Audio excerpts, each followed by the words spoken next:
First, we will pledge allegiance to the flag.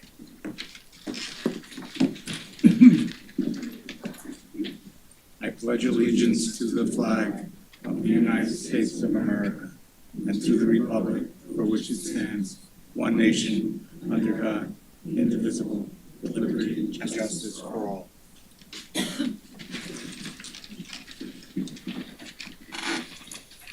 Sherry, do you now do the swearing in? We can do that, or if you want to approve the minutes first, we can do Oh, either of course. one. Does anyone have any questions or comments about the minutes from our last meeting?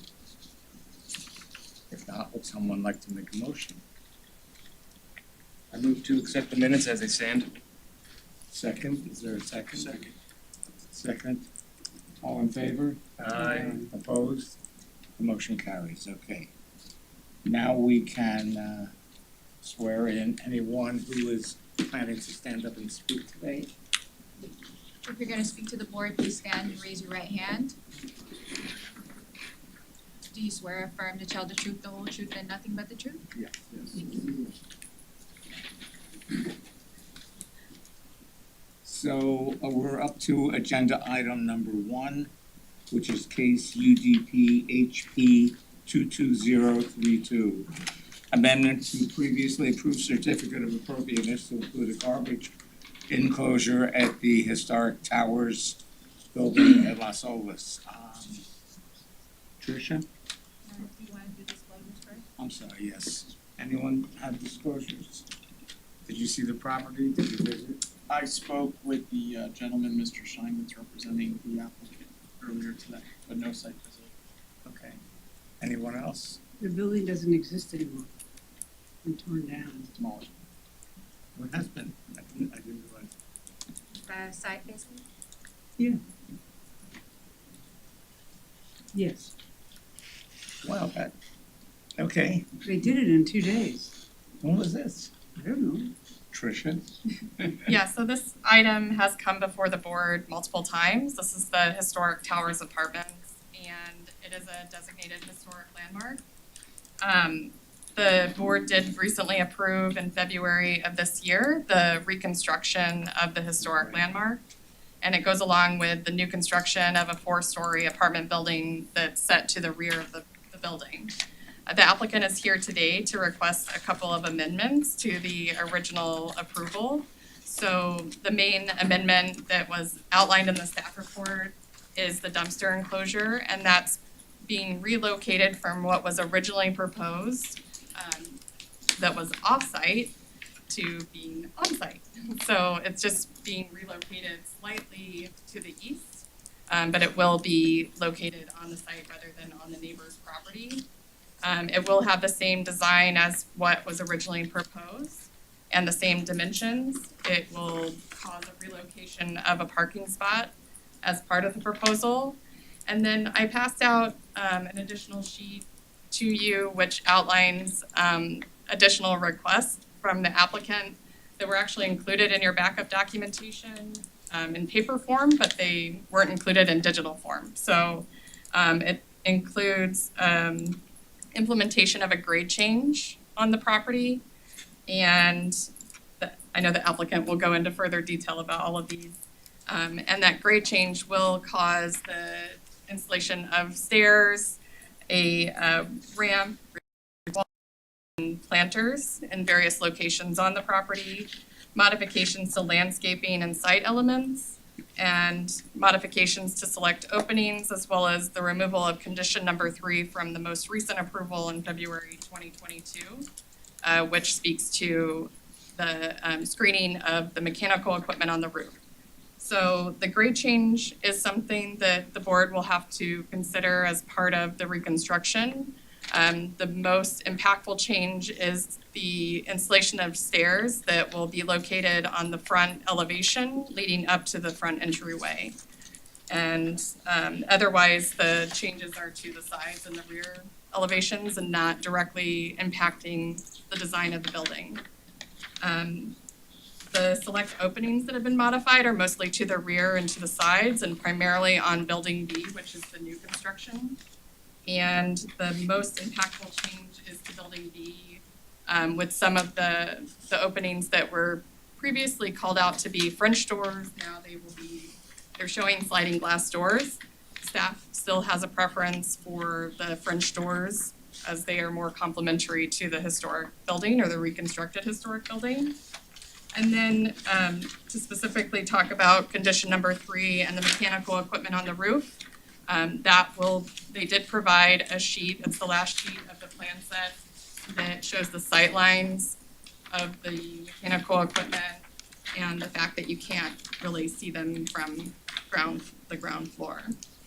So they are requesting that removal of that condition. And within the supplemental page that I provided to you, it does outline all the changes that they're proposing. And for the summary conclusion, staff says, in accordance with the ULDR, staff finds the application for a COA for major alterations to amend the previously issued COA, which is HPV case number PLN HP COA 2001-0001 and UDP-HP 22001 under the current case number UDP-HP 22032 located at 824 Southeast 2nd Street, meets the criteria as outlined in section 472411 D3CI of the ULDR and meets the criteria as outlined in section 472411 D3CIII of the ULDR. There are 2 conditions that are provided for the board's consideration. One is to retain all of the conditions that were previously provided in the previous approvals, except for condition number 3 of the most recent approval, and that the balcony doors located on the north elevation of the new building would remain as French doors. What is condition number 3? That's pertaining to the mechanical equipment on the roof. And that, if I can read that condition, that specific condition, which stated applicant must provide a more detailed roof plan to show locations of all mechanical equipment and provide adequate screening with 0 visibility prior to submitting a building permit application for reconstruction. So they're providing additional information pertaining to the fact that the sight line directly to the mechanical equipment from the ground level, you cannot see the equipment. And what is the sight line? At what point away from the building is it taken? You can see on the last page of the plan set is is what they're showing. Oh, okay.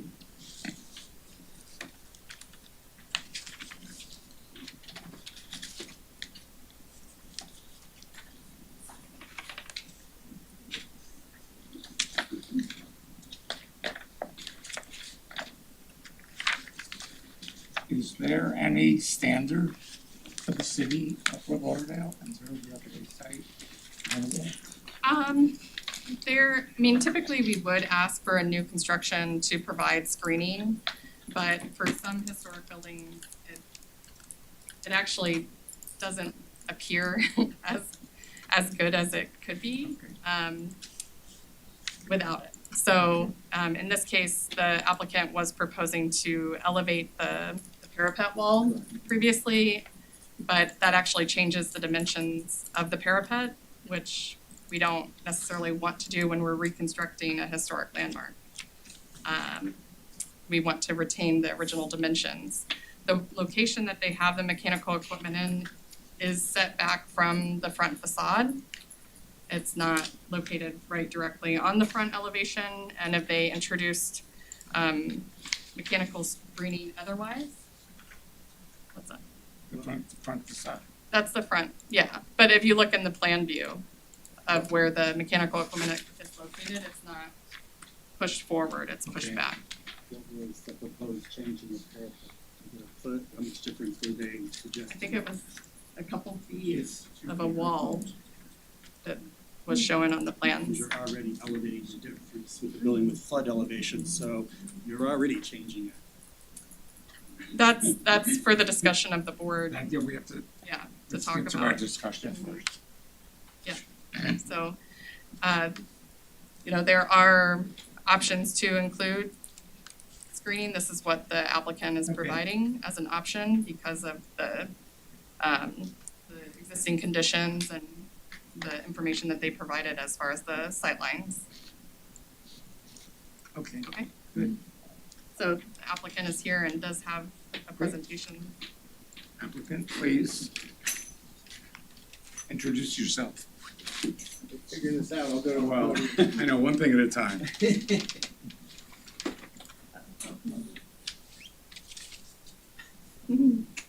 I have to copy it onto the desktop.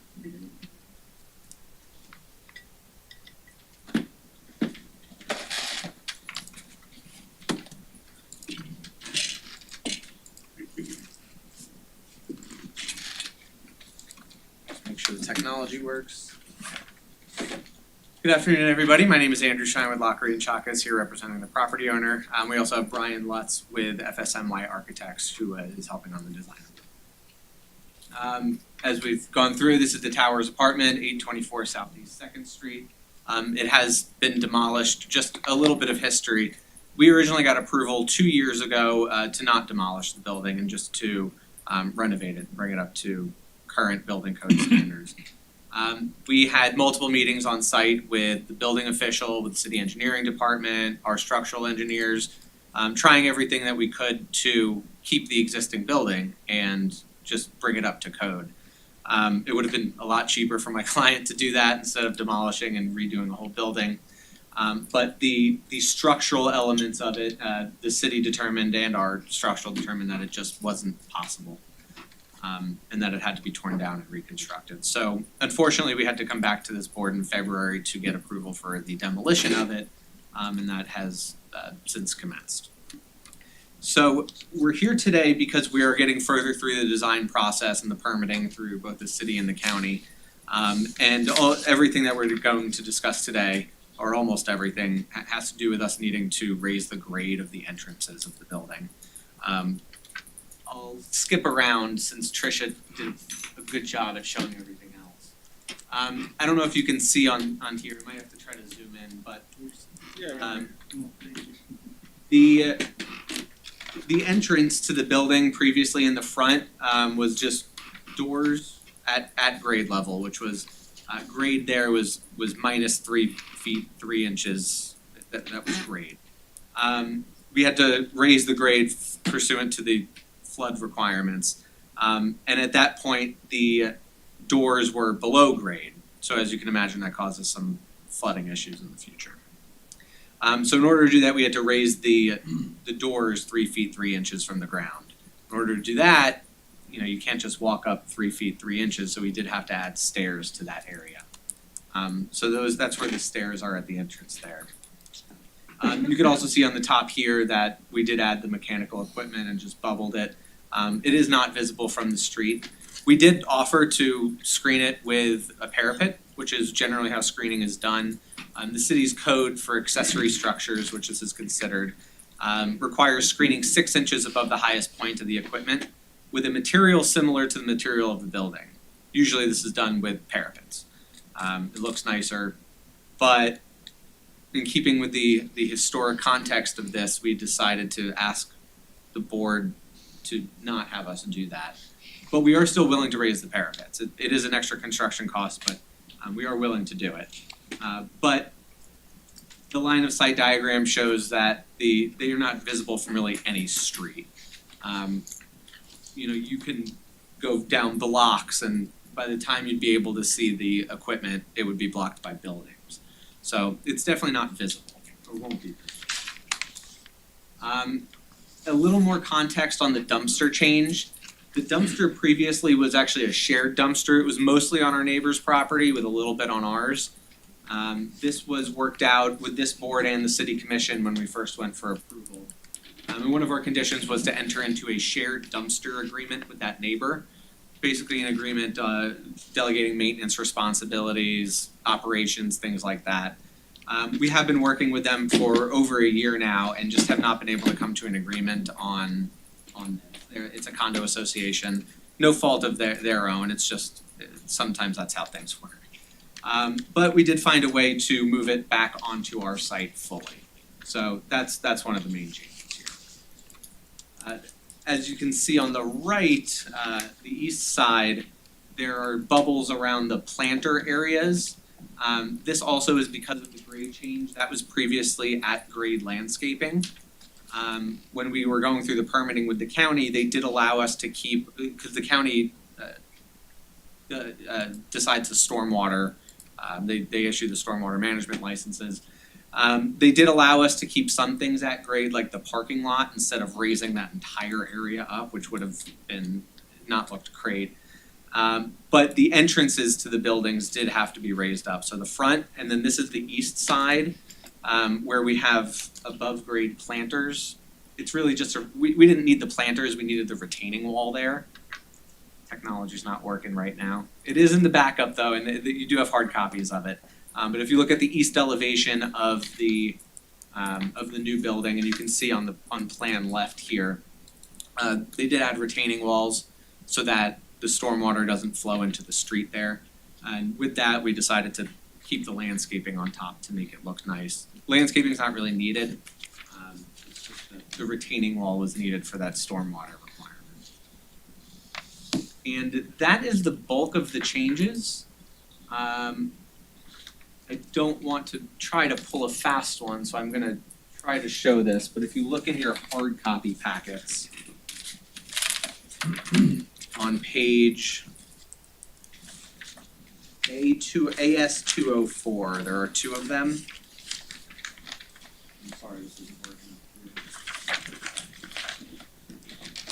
On AS204, there are two of them. One of them has red bubbles, one of them does not. On the the north elevation of the new building, and this is not the historic building, this is the brand new one. The French doors were changed to sliding glass doors. I will leave that up to the board whether they like it more or less. So Building the B- colored one was the previous, one, Correct, and you're coming in with this one. correct. Okay. We wanted to do it on our side to differentiate it between the new and the old building, but it sounds like staff might have different preferences, which again, we're okay with, so. What was staff's preference? To make it look more like the new building, right? To complement the new building. Well, to retain the French doors on that front elevation, On the second building, on the new building, yeah. construction, yeah. But those are the changes. Brian Lutz with FSNY is here if you have any architectural specific questions. Okay, thank you. Thank you. Is there anyone from the public who would like to speak on this? Not. Is there anyone from the board, or we'll just go around the table? I just noticed a typo on the first AS 101. Shouldn't that be southeast 9th? Or am I? AS Yeah, 101. versus 9,000. Yeah, it's southeast 9th, right? Oh, okay. It's, they typed fifth rather than Fifth instead of ninth, okay. sorry. No problem. It's not my mistake. Do you have any comments or questions? No, No, okay. Since you were talking. no, I just noticed that. Richard? No? Richard? I'm certainly fine with everything. I mean, makes complete sense why things would need to be adjusted based on the grade that was discovered.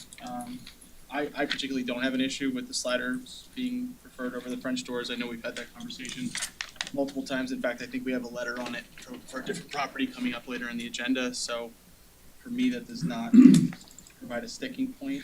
I would be okay to deviate from the code on that one. I think it's great that they figured out a way to get the dumpster back on their property without having to deal with a counterparty to that. It's a great project. Dave? With Richard. Okay. All for it.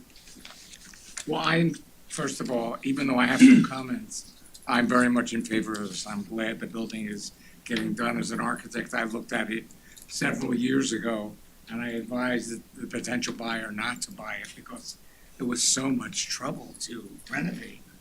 That's why we got to where we got to. I do have a few questions. Was this the only location for the dumpster? Because it is in the front yard, as is your neighbor.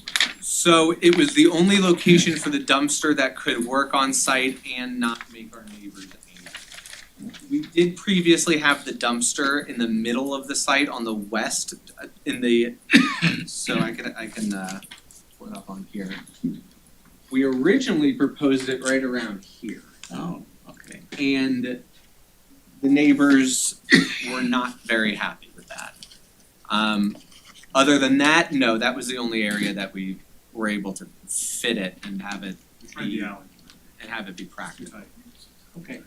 I had to ask the question. Secondly, since this is a historic building, would you propose to have any kind of plaque on the building? Sure. You already. Yeah, we have old pictures and that Being proposed. we were doing a paying homage to the old one. We have old photos Okay. and plaque.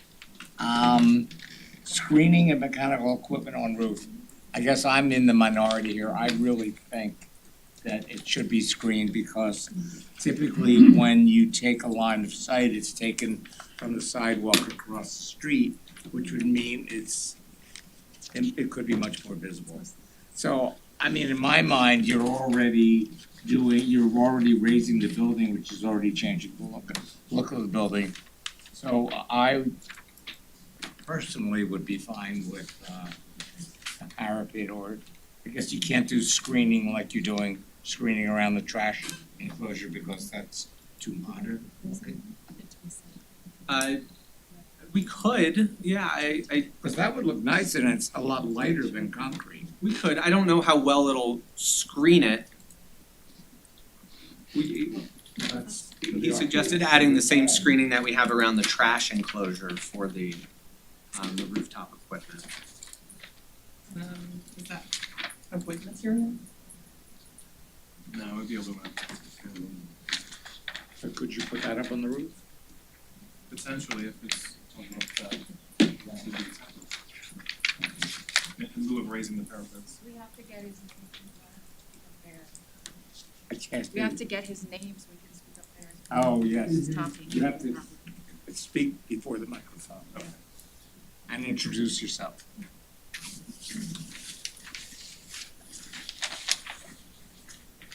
Good afternoon, my name is Brian Lutz from FSMY Architects. So to answer the question, we could do aluminum screening if it's a look that would be appropriate, or deemed appropriate, in lieu of raising the parapets. What From say, staff's point of view, when we've looked at their other options that they proposed in the past, just having the understanding of the fact that you cannot see the mechanical equipment from the ground level at grade is satisfactory for us. well, Because it's a factor for me because I don't think it's, the line of sight is taken from the right place. In So I this, think it'd be more visible. sorry to interrupt, in this it is taken from the property line. Right. But the street across, it's a one-way, so there's not much Okay. across the street from there. But again, we were open to put a parapet up there, so Well, it's not a cost I thing. may be the only one who has a Well, I would concern. agree with you, I'd rather see the parapet elevated to 2 feet or whatever to cover that or screen that as they originally initiated the conversation of doing, but, you know, it's not acceptable because I have a parapet that high, I'm going to let it slide. Yeah, you can make a motion. Yeah. And just my last comment, I think the French doors give it a lot more character than the plain sliding doors. I mean, I know you wanna differentiate between the buildings, but to me, there's no comparison. I'll leave that one up to. Yeah, we have to, I can't make the motion. Anyone else have anything to add? In that case, does anyone like to make a motion? How many sets of doors and French doors are there? It doesn't seem like there's all that many. Just the main entrance on the north elevation. Okay. Yeah, there were three And I believe there may be one on the south elevation. It's tucked in, yeah. It's on the south side leading to the pool.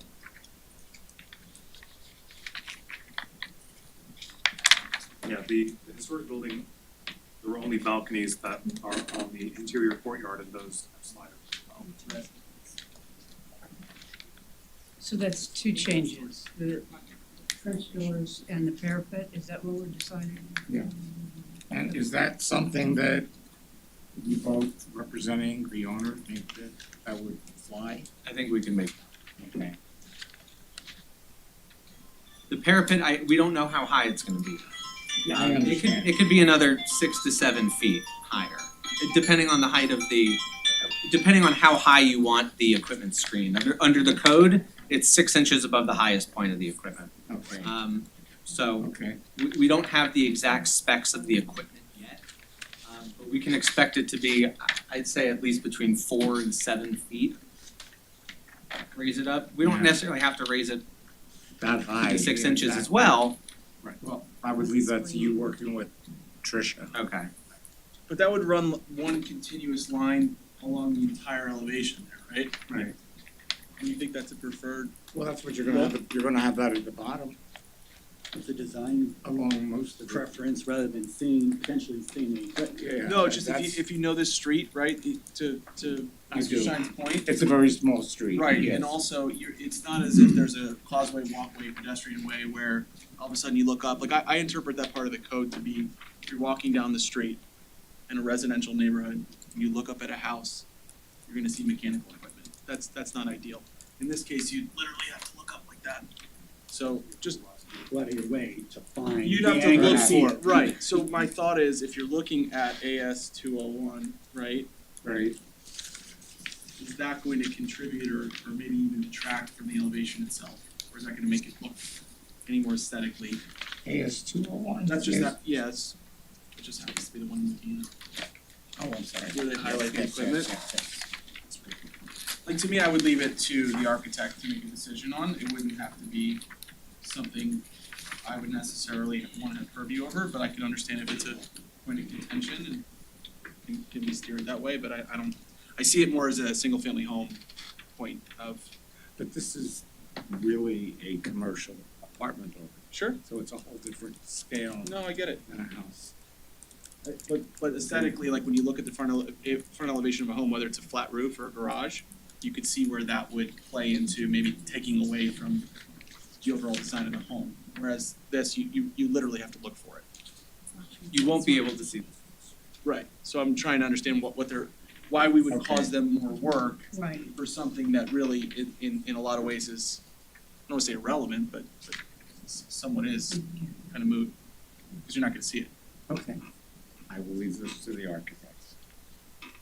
When I reviewed the plans that showed the additional height of the parapet It looked- wall, It looked like a lot, I it would looked think. like a lot Right. and seemed to be more impactful than what he would actually view Okay. with the mechanical equipment itself set back Right. so far from the front elevation. And then that's when we asked them to provide that last sheet, Okay. to kind of give us an idea of how impactful it would be from the ground level. And Okay, look, I think it was important to have the discussion. sure, well, I will move that I will create a motion to approve the resolution for an amendment to the previously issued certificate of appropriateness, HPB case number PLN HP COA 2001-0001 and UDP HP 22001. Under case number UDP HP 22032, located at 824 Southeast Second Street, based on the following findings of fact, i.e. based on facts and findings as outlined in the staff memorandum, and if conditions apply, is subject to the following conditions: French doors rather than sliding glass doors in the areas you mentioned, period. and that all conditions, from the previous approvals are retained. Yes. Thank you. And all previously approved certificates of, yes, remain. So we're not doing any changes to sliding glass. The sliding glass doors is the only thing we're gonna ask them to change, The French. the French doors. We're gonna ask them to change them from sliding glass to French doors on the doors they specify. Does that make sense? Yeah. Okay. Is there a second to this motion? I just wanted to clarify that leaves open the parapet to their interpretation and They decision. don't have to do the parapet in my mind, Okay, just to be clear. but if you guys want the parapet, No, I'll do that. I prefer. That's not a part of the approval. Okay. No, I If- know. If a parapet is incorporated, it does have to come back before the board, I see. because No plans for it. Yeah. We will leave it to the architect's discretion. So is there a second? I will second it. Seconded by Richard. All in favor? just to clarify, in the addendum to the staff report that was passed around, there are two conditions that are outlined. No. Those are the two conditions. So condition number 2, you're striking, right? Because it's balcony doors located on the north elevation of the new 4-story building are to remain as French doors, or you keeping it or striking? You're saying keep that. That's what I thought she was saying. They will remain as French doors. You're keeping number 1 and number 2. Number 1 and 2. In the addendum passed out. Do you want me to read it again? Oh, no, that's fine. Just clarifying. Ow.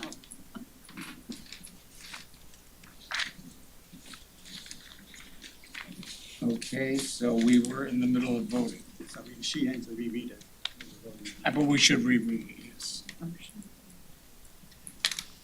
Can you reread it, or do you want me to? So I understood it as a motion to approve the resolution. I'm not reading the resolution because there were changes made, so I gotta revise the resolution. But it's a motion to approve the resolution for an amendment to the previously issued certificate of appropriateness, HPB case number PLN HPCOA 200100001 and UDP HP 22001 under case number UDP HP 22032.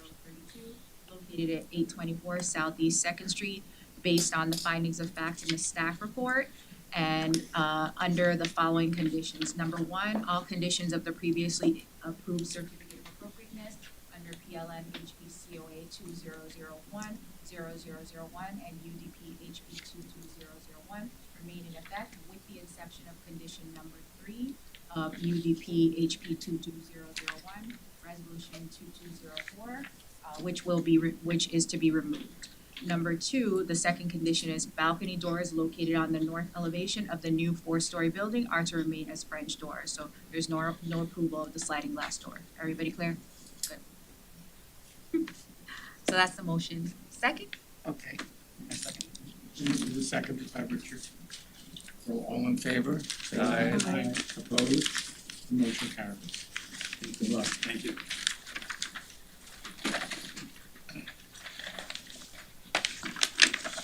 And next, hold on a second, let me make sure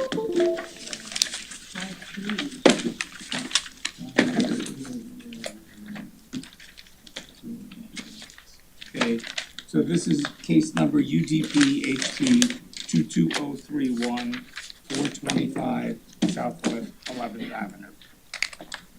So for this, Can we do the Disclosures? Anyone have any disclosures? Nothing to disclose. Nothing. Nothing financial. I have known the previous owner of the property, been on the property, been in the house, as well as the current owners. They are neighboring property. So I need to know from Sherry if that's an issue. Otherwise, there's Just- nothing just- on my end. just knowing them, no financial detriment to you, then that's Okay. fine. In the previous things you had indicated, or the city attorney had indicated, neighboring properties were an issue, so just want to make sure that was okay. In this instance. Okay, good. Tricia? For this item, there are 3 separate requests for certificates of appropriateness. One is for demolition of the existing 1-story garage that sits on the property. One is for exterior alterations to the existing main residence. And one is for the new construction of a 3-car garage and accessory dwelling unit on the property as well. This structure has been identified as non-contributing to the Sailboat Bend Historic District and was constructed in the 1970s. The first request, which is to demolish the existing one-story garage, again, it's a non-contributing property, so staff does not have objection to that request. The second request to include the exterior alterations to the existing structure. They're compatible with the Sailboat Bend material and design guidelines and don't request anything outside of what's included in that guidance and would meet all of the criteria within that section.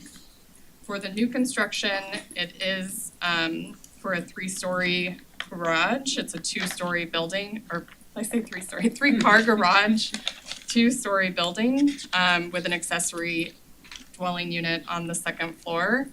The existing garage structure is a 2-car garage. The new building is oriented in the same way as the existing garage structure and would retain the existing driveway components. The second floor accessory dwelling unit is accessed by an exterior staircase and is just a one-bedroom unit. For the most part, it does meet the criteria, but there are a few where it partially meets the criteria. Under 472411 D3C III, the first letter A is the height of the proposed building shall be visually compatible with the adjacent buildings. They do need to modify the building's height slightly to meet our zoning requirements. An accessory building cannot exceed the height of the existing main residence on the site. In this case, the main residence is 19 feet 11 inches, and they're proposing the new structure at 22 feet in height. So they do have to reduce that a little bit to meet those requirements. And that's why it's partially meeting that criteria. Letter C is the relationship of the width of windows to height of windows in a building shall be visually compatible with buildings and places to which the building is visually related. The building uses a mixture of different types of windows, so fixed and single hung are the primary ones that are used, as well as a couple locations where there's an awning window, but they are proposing a sliding window in the rear facing the waterway, and that's something that's in the Sailboat Bend material and design guidelines that is not allowed. And then the next one is letter I, the size of a building, the mass of a building in relation to open spaces. The windows, door openings, porches, and balconies shall be visually compatible with the buildings and places to which it is visually related. Typically, we wouldn't allow or want to have a garage structure in front of a primary residence, but in this case, it is replacing an existing garage structure. So in that way, it's partially meeting the criteria, but staff understands the existing conditions. The other item that's partially meeting the criteria is the glass color. It's proposed as gray, and just as part of our ongoing discussion with the glass color, it is within our design guidelines, so staff does have to repeat the fact that it does not meet our regulations, and that it should be clear. Does it have to be low E glass? There's always an option for low E, which does help with the visual light transmittance. It's also a beautiful glass window, the Yeah. low E. Mm-hmm. And so with that, there are a few zoning comments as part of the review that have been shared with the applicant, and they are aware of that, and that includes comments related to the overall height that would have to be addressed as part of as part of the submittal for the building permit application. So the board does have to vote on each of these items separately, so we can go through the summary conclusion for each item. The first is for the certificate of appropriateness for demolition.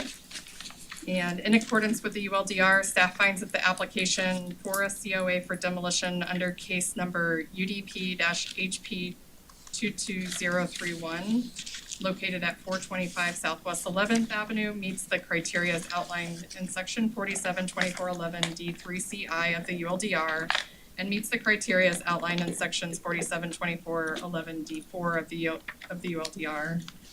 And staff proposes the following conditions.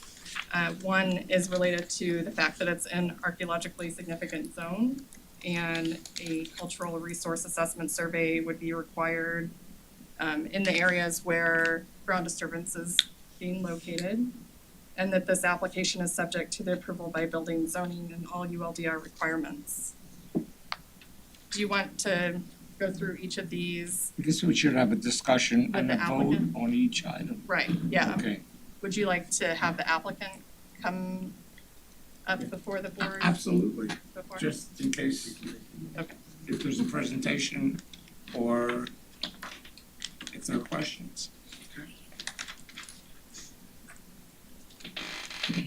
First, please introduce yourselves. I'm Julie White, I'm the homeowner. Andrew Dunlap with D3 Architecture. Is there anything more you'd like to add to what Tricia has said, or do you just want to wait and see if there are any questions? Correct. Okay. We'll wait. Yep. So our first item, I'm sorry, Tricia, I lost it on my paper It's here. for the certificate of appropriateness for For demolition. demolition, Mhm. okay.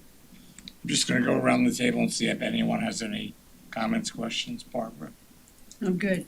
Richard? But this is just discussing the demolition of the property in general. This is specifically for the garage. The garage. There's multiple things going on, so I Yeah. need So it's No questions on only demolition. only the garage, okay. Only the garage. No, I just wanna point out that this particular section meets all criteria. Okay. Okay. Nothing, Jim, okay, and I'm fine. So we need to vote. You have to open it up to the Oh, we public, have to so open it up. you know, you may Public wanna just go discussion. through everything first and then open it up to the public and then they can vote. Okay. Oh, you mean have all our discussions first? That's Well, what I no, was like go suggesting. through the entire staff report first and then open it up to the public and, you know, that way it's clear that they can comment But on any. I'm not understanding, should we open it up to the public for each separate discussion? No, it's one case number, so it's all under the same case number, so you'll just have one public comment. So Okay. that's what I'm saying, you probably should do it that way, go Okay. through everything, you know, suggestions. So should we do it now then? So she's not done with her staff report. So then, if you want, I can read the summary conclusion for Please do. the major alterations and new construction as well. So in accordance with the ULDR, staff finds that the application for a COA for major alterations, for exterior alterations for UDP-HP 22031, located at 425 Southwest 11th Avenue, meets the criteria as outlined in section 472411 D3CI of the ULDR, and partially meets the criteria as outlined in sections 472411 D3CII of the ULDR. And the elements that partially meet the criteria include the following. One, on the south elevation facing the new river, the sliding glass doors that are proposed do not meet the material and design guidelines. Considering that the new river is considered to be visible from the right-of-way. So to be consistent with those material and design guidelines, they should consider a different type of door. It could be fixed or a French door. And then the gray tinted glass that's proposed for the window and door openings also do not Could meet you the just go back city's. to, which door were you referring to? I can show you here. One, This is an existing fixed window in the back in the center here. Oh, okay, and that's where you're making a new entrance. We're proposing to make it a 12-foot Right. wide slider. Absolutely, okay. so, And it would be under the lanai. and then there are 3 conditions that are proposed as part of that. The first is that all glass shall be clear with an option of low E coating to reduce the amount of infrared light that can pass through the glass. And that this property is located in an archaeologically significant zone and a cultural resource assessment survey would be required for any ground disturbing work related to this scope of work. And that this application is subject to the approval by building, zoning, all ULDR requirements. And then for the certificate of appropriateness for new construction for the 3-car garage and accessory dwelling unit under case number UDP-HP 22031, located at 425 Southwest 11th Avenue, meets the criteria as outlined in section 472411 D3CI of the ULDR, and meets the criteria as outlined in sections 472411 D3CII of the ULDR. Actually partially meets the criteria.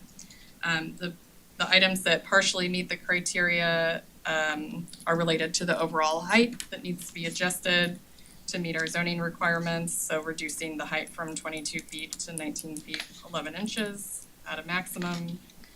And then the gray tinted glass that's proposed should be clear glass. And for this item, there are a few conditions that are proposed as part of this. One is all glass shall be clear with an option of low E coating to reduce the amount of infrared light that can pass through the glass. 2 is the garage doors are limited to a width of 9 feet per the sailboat bend material and design guidelines. And that's just in there because they didn't actually specifically put on the plans the width of the garage door. So we just need to verify that. And then the height per the ULDR section 4719(1)L, the height of the proposed new garage and accessory dwelling unit must not exceed the height of the roof of the main residence and needs to be reduced in height from 22 feet to a maximum of 19 feet 11 inches. This also would require an a cultural resource assessment survey since it's in an archaeologically significant zone. And this application is subject to the approval by building, zoning, and all ULDR requirements. So we were voting on the first one? Can we go back to that? So now You're having public discussion. Public discussion, sorry. Lost. I'll open it up to the public. Does anyone wish to speak on anything pertaining to this subject? If not, I'll close public discussion and open it up to board members. Okay, I have Uh-oh. questions. Gray tinted windows, when you refer to that, are you referring to our board considering moving towards gray being an acceptable color down the road, or are we still on the fence with that? So for historic preservation and in the city's historic preservation design guidelines, clear glass all the way. Okay, and There's no that's dispute. typical in other That is- municipalities. Yeah, that's typical for all communities, for historic preservation, that clear glass would be the preference. And I'm only asking the question based on energy efficiency and going green and things of that nature that are applicable to, you know, cost effectiveness, not only, and also being environmentally sensitive.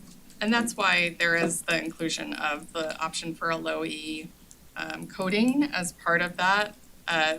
It's not as impactful as an actual tint on a window as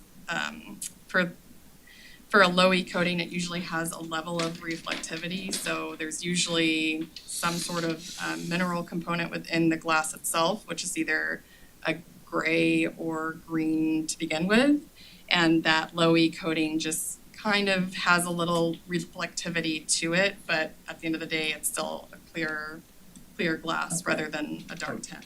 And then this building will not get permitted to be built if it doesn't comply with zoning's 22-foot requirement, correct? Correct. So we don't have to discuss No. that, that's a no-brainer. And the slider is up for discussion whether or not the slider is acceptable or not acceptable on the back of the house, is that correct? Yes, it's part of our design, material and design guidelines for the South Bend So Historic District. to move on to someone else, I'm okay with the slider, it's on the back of the house and it's a slider for me is necessary to get out the back door and look at the intercoastal, et cetera. No, I You did, did I speak did, with yeah, okay. and what was that? So that's my Okay. comments and questions. I forgot to ask you all as the applicants, are you okay with any of the staff comments? Or there are some that you would prefer not to do? I mean, the height thing, I don't think that's, we have to do, we have to do it. Correct, Why yes. do we have it larger to begin with? Because we comply with what they're requesting is that we match the height of the existing house rather than 20-foot high maximum requirement.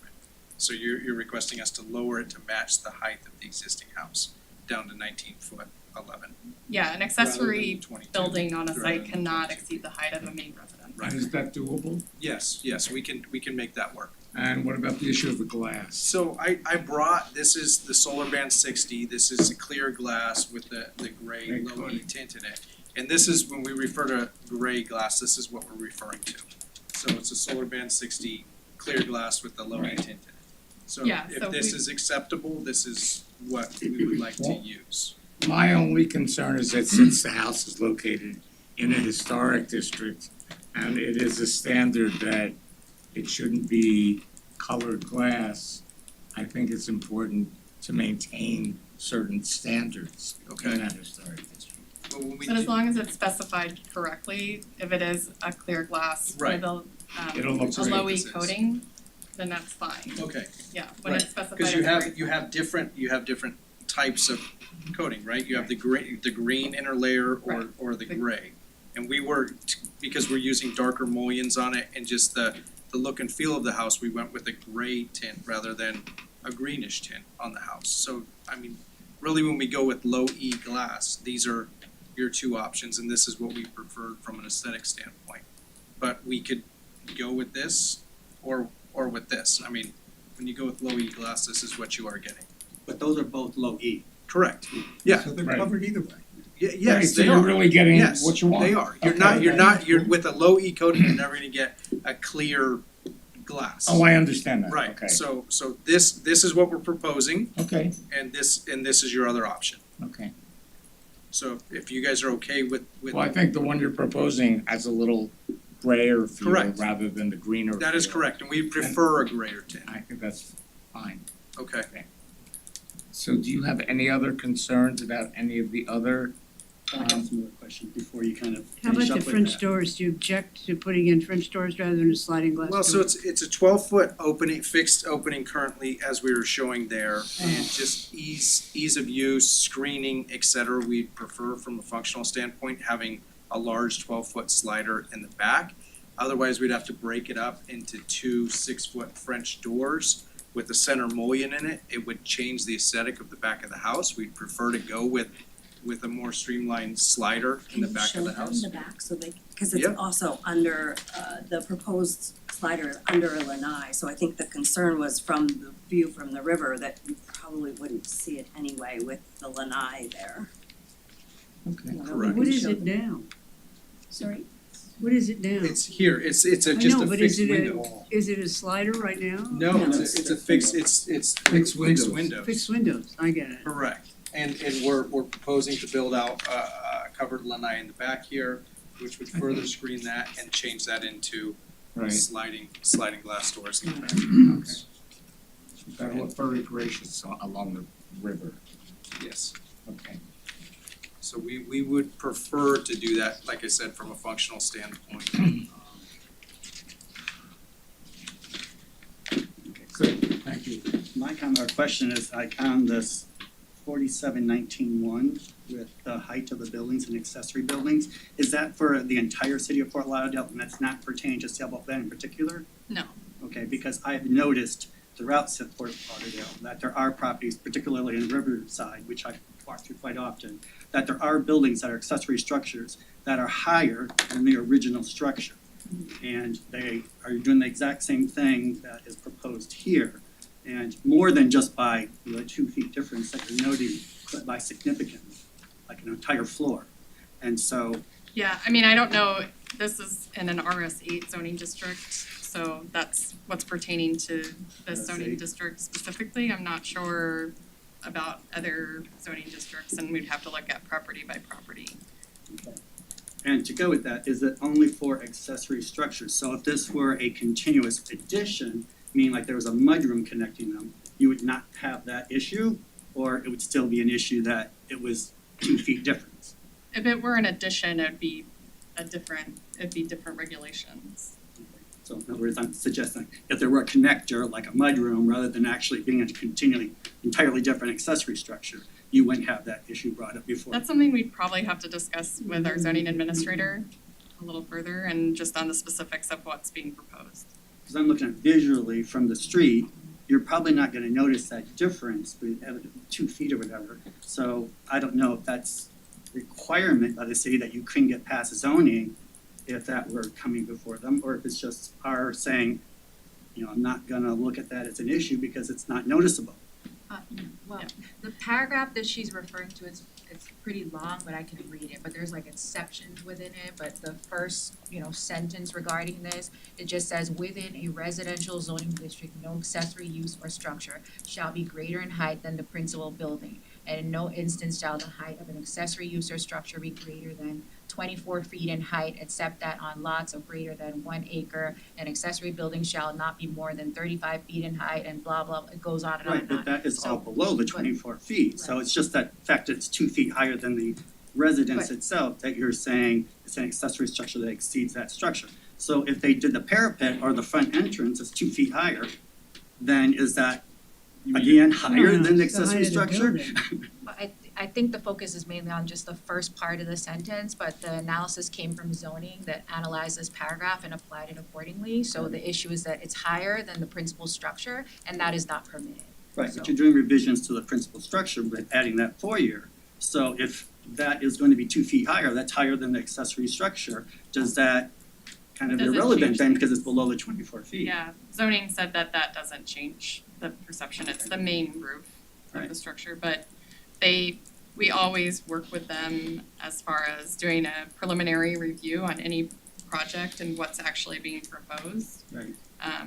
Before it comes to the board, just so that we know some of these items. And so the sliding glass doors, again, an example, been throughout the district, I've seen plenty of homes that are contributing and non-contributing that do have sliding glass doors on the rear of the property. And this comes up again with, is this the rear of the property or is this the front of the property? She has 3 sides of her property that are viewable from the street, so, I think you have to decide that the front entrance is from the north and that's what you're looking at. If you're putting the side glass doors on the river, that's no longer the front of the house, that's the back of the In side. other municipalities, they could consider each as the front door. Yes. Because I know in Miami Beach, where you have this issue, they do that. So it's, But by the pure definition of front, you only have one front. well, But it's not- actually, that's that's not not what true, it is. because they used to arrive by boat in the back. So that So would be they the consider- front. You well, can't have 2 but they fronts by arrive the by- pure definition of Or front. they arrive by car in front. You can It's have front one and visibility front from two, right of way, and it's not 3 fronts. visibility from the front. So in Okay. Fort Lauderdale, the river is considered a right of way, Okay, and so that's how we're. so the river would take precedence over the street. Well, no, Because it's they're the both same. right, is what she's implying, but I'm saying you have to It's the pick same. which is the primary front. No, you don't. No, I don't think you do. Well, I'm with Richard on almost everything he just mentioned in regards to, I don't wanna jurisdictionally step into zoning, but if there's a way to create a dormer or a parapet or something that can allow for the accessory structure to meet zoning and maintain its height, cause it looks like there's a livable dwelling above the garage. No one wants a 7-foot ceiling up there, so if they can figure that out, I don't wanna be the person that stops them from accommodating that purely from a practical standpoint. So I think that's what Richard was getting at in terms of if they can work that out, then why should we? Well, we previously asked them if they were okay with that. And It they makes a said big yes. difference. It's a huge difference, with modern cars, SUVs. Right. And then trying to have a workable space Ceiling height above in it. the where- Right. So like in that foyer, Tricia mentioned it's a main roof line, but let's just say for a moment, there's an interpretation we can take where a dormer or some extension of that parapet where it finishes with a design that meets the height in line and that then works for zoning, I don't think HPB should then step on it and not allow for it to functionally exist. Because that's a rule for the entire city, not Correct. necessarily for Sailboat Bend, that's why I'm pointing that out. And I think that's a really great point. It's subtle, but it's very significant. So that would be my position as well. And just to go down the line, I have no issue with the gray glass. We have gone over and over and over on it. It seems to be that's something we're accepting from and allowing. I think that should be the case here. I have no issue with the assessment for the survey on the ground disturbance. I think that's the right call. I have no issue with sliders on the back door. We've done that no less than on a handful of occasions last year alone. I think the only item we haven't touched here was something regarding the garage door width or count. Was that something that the width? So what are we distinguishing between on the application and versus what historical been?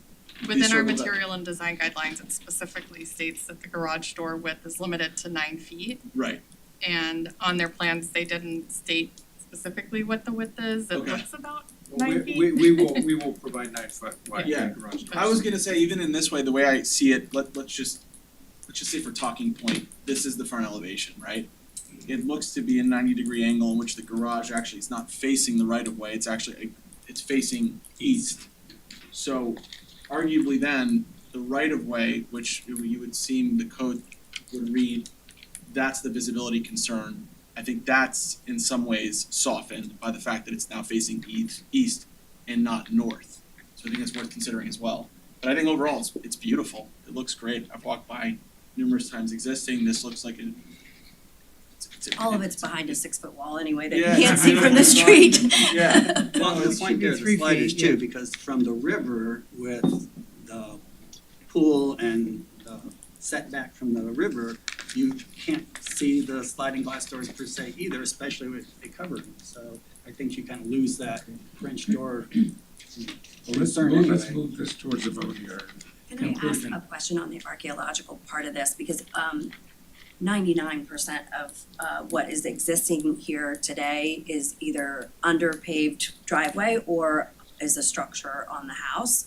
There's probably less than 100 square foot, probably less than 80 square feet that we're gonna be extending, making the garage bigger. For that dig, I mean, it literally would only be less than 100 square feet of. So it's going to apply to anywhere that you would be doing ground disturbing work. So in the areas where you're doing demolition of the garage, you're going to need the archaeologist to be there. Just in that area, that small area. Where the garage is being demolished. If you're doing any utility work, I don't know if that's necessary as part of the scope of work. That would be something an archaeologist would take a look at in those locations. Do they come out before we start? So in this case, our archaeology consultant recommended testing prior to starting. And So then just in that small area? in the location, since the garage is existing where it is today, they will test around it. Spots, yeah, different some spots. shovel The tests. only spot is that one Correct. area in the front. Yeah. So They'll do some shovel tests around the areas where there's ground disturbance proposed. And then facing the river, there is the kind of the patio, the covered patio. So where the post would be going in, they'd probably do a couple of tests there as well. And then make a recommendation as whether or not any further testing would be required, or if an archaeologist needs to be present during demolition and when you put in the foundation for the new garage. And you mentioned previously that if we didn't have the demo of the garage, we wouldn't have the archaeological dig. I thought that's what you said. Yeah, I mean, if you were just doing exterior modifications, just physically applied and new windows and doors and things like that, you wouldn't need an archaeologist. It's just based on ground disturbance. So when we're disturbing the ground, so if we have a column coming down. Yeah. They might wanna look in that area where where the new Exactly. column is Yeah. going. But So we they'll can take- limit them just to those, when I talked to him, he wanted to go dig all over the whole Oh, yard, and yeah. I said, whoa.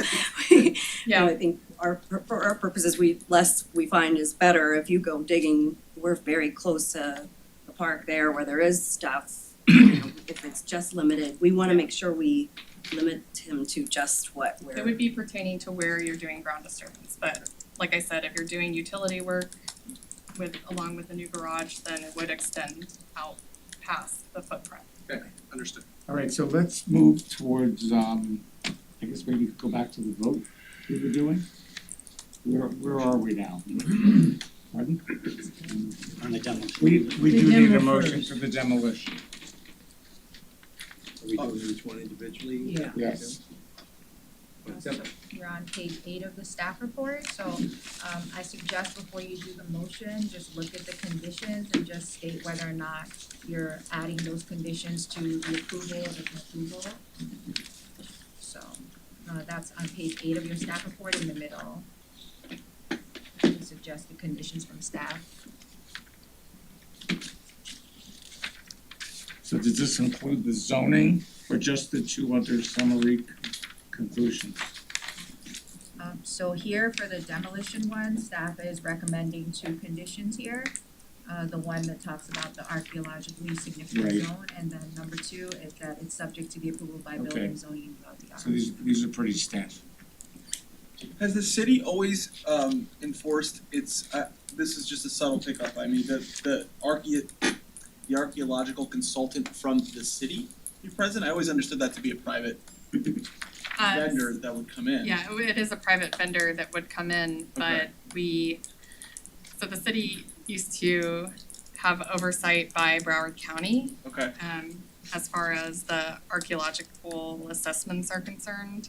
So they still do have an archaeological consultant that they retain, and they do, an overview of projects that would have ground disturbance in an archaeologically significant zone. But now the city is a certified local government.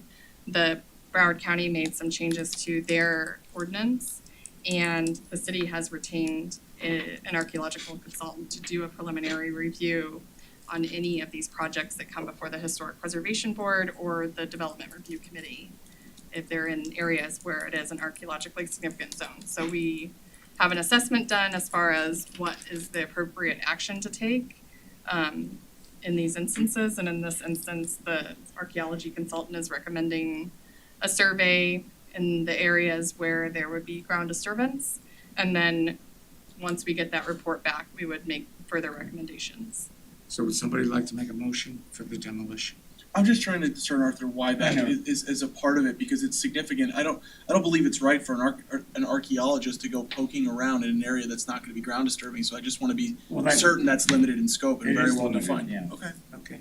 And we already hired, you gave us a list, so we've Yeah. already given Right. a deposit for Okay. that. I don't know if that's a different person than what you're talking about now. So we have an archaeology consultant for the city, and attached to your staff report, there's a letter from him outlining what the archaeologist you're engaging with will follow. Gotcha. As No, I far as get the it. procedures are concerned. So we go back to, would anyone like to make a motion? We're on the demolition. They don't have. Come on, Don, you can make one. It's on there, I think It's it's on page the- 10. Page 8, oh, that's fine. Page 10 and page 8. I'll make a motion for the demo. I'll move to approve, with the conditions specified, the resolution for certificate of appropriateness for demolition under case number UDP HB 22031 located at 425 Southwest 11th Ave, based upon the finding as fact as defined and outlined in the staff memorandum, with the conditions that were applied in the memorandum, or I should better state, subject to the following conditions. Would the city attorney like me to read those, or we could just reference them in the resolution? You can say page 8 of the staff report, As the shown in- demolition condition. As shown in page 8 of the staff report. Is there a second? Second. Second, yeah. There's a second. All in favor, say aye. Aye. Opposed? Motion carries. So now we move on to major COA for major alterations. Do we have any questions from the board? Any motions from the board? The conditions are on page 9 of your staff report. So I suggest looking at the conditions recommended by staff and just noting whether or not you're including them in your motion, if it's for an So glass shall be clear, it says, and property is located in an archaeologically significant zone and it's subject to approval by building, zoning, and all ULDR requirements. Would anyone like to make a motion? I'm happy to keep going. Keep going? What do you mean? I'll make the motion. Oh, good, good. Okay. A motion to approve the resolution for certificate of appropriateness for major alteration under case number UDP HP 22031 located at 425 Southwest 11th Avenue. I'm gonna need some guidance with the city attorney, not subject to the staff report or the conditions found on page 9 of the staff report, better said. I would like to extract from there the HPB jurisdiction over the 19 feet to 22 feet and leave that solely to zoning. Similarly, I would approve sliding glass doors, and similarly, I would be okay with the gray tint. Wait a minute, what are you doing about the No, height? no, that's new construction. That's new construction. We're only doing the We're only major part alterations. one. Okay, so part one, Before, yeah. I'll restate, so that's, well, what am I missing? That's the second page of section 9. It's at the top of It's the page top page. 9. So if I can just read the conditions for Sure. you, and then you just say whether or not you accept them. Sounds good. That'll be clear. Number 1 is all glass shall be clear with the option of low E coating to reduce the amount of infrared light that can pass through glass. Are you saying yes or no to that? I'm saying no to that because I believe the gray is different from that. No, it says low E coating, No, isn't we're it? talking about gray. I know, but that Yeah, gray but he was it showing was works. low It's the E, same so thing. that's Isn't what that a they- tint technically? I don't want them to get caught in a technical aspect of it. I agree with you, Is You know what I clear mean? the same Yeah, as we what just they as showed long you? as It's not not tinting the reflective. glass. They're not tinting the glass. We are not tinting the Correct, glass. okay. That is correct. I think the issue is where it becomes a little tricky is when it says all glass shall be clear, because technically that is not clear glass. Right. So if you want to, you could strike it all together, or you could strike the part that says all glass shall be clear, or and simply state with. Why don't you just state that it's a low E coating? Yeah, low E And just coating. cross out a clear. Yes, All so that's what glass. I'm saying, that just Yeah. don't, if you don't care Word about the clear is clear, very then you fluid don't here. wanna keep Yeah. the word The clear. word, okay. So, Okay. Because it's not accurate. All Okay, glass shall so, be a low E so, coating. all glass shall have the option of low E coating to reduce the amount of, you wanna just keep the rest? Well, all you don't want glass? to say the option, you want to say shall be. Yeah, just say shall be. Uh, I take issue with the second part of it because if the infrared light that can pass through the glass, I could interpret that to mean that it doesn't have the gray, right? So, yeah, so you could strike it all, it's up to you. I I'd like would- to strike it all together. Okay, so next, number 2. This property is located in an archaeologically significant zone and a cultural resource assessment survey is required per the conditions outlined in the attached letter from the city's archaeological consultant. Keep that in place. Okay, yes, okay, and this application is subject to approval by building, zoning, and ULDR? Kept in place. Okay. So just to clarify for everyone, the motion is including a motion to approve, including the conditions 2 and 3 at the top of the staff report on page 9. And I think all you need is a second now, and then I can read the rest. I'll second it. You'll second it. All in favor? Aye. Opposed? I'm opposed. Only because I really think that the standard of glass should be consistent in a historic district. But somebody has to vote no. Could I get clarification on something as we just passed, just for the property owner? That we have now just approved that the glass does not have to be clear. But does that open the door to them to put a gray tinted glass in there if they prefer to do so now? They can do it Yes. tinting, they can They can do do whatever OE, they they can want. do whatever they Anything. want. Very good, just so they know, okay. And just for clarifications, the lowering of the height will be left to zoning. Well, We we're haven't not gotten there, that to we're the- not there No, yet. we're I jumped that one. so now we're coming, Well, but that does So, discuss the alterations, cause that's the alterations of the existing house. So if they're gonna raise the parapet to meet their requirement, you kind of just said well, that. that brings us into the COA for new That's construction. the COA for new So construction. now we're on the third. Right, but that's the accessory structure, not the existing Right. house. No, they're not doing anything to that. But she is doing things to the existing She's house. putting what is she doing? Windows. Yeah, I think that was a great solution with the grill in front yeah. to hide the air conditioning also, that's very nice. It's an electric panel, even worse. Right, very electrical panel, yeah. Good. Very creative. So would anyone like to say something or make a motion? We made the motion, I mean, we can. No, this is for the, not for the COA, This is for the new new construction. construction. New This construction. this is the third part of the project. Well, just for discussion, Richard had brought it forward that we would decline any position on the city's zoning requirement and leave that to the property owner and the city to decide how high that can be. We will approve it in accordance with whatever the city approves. Is that what we're Right, saying? well, basically that, Well- approve it as the No, plan I is think you- presenting it, What- but if the city with zoning indicates that it's an issue, then they have to Well, comply they with the have zoning. indicated that it's an issue. What you have before you is a higher height than what zoning has approved. Right. So the key here is to, if you approve what they're proposing, which is in violation of our code, you have to state that that's not included in your approval. But if you approve it without it, then that has now been approved.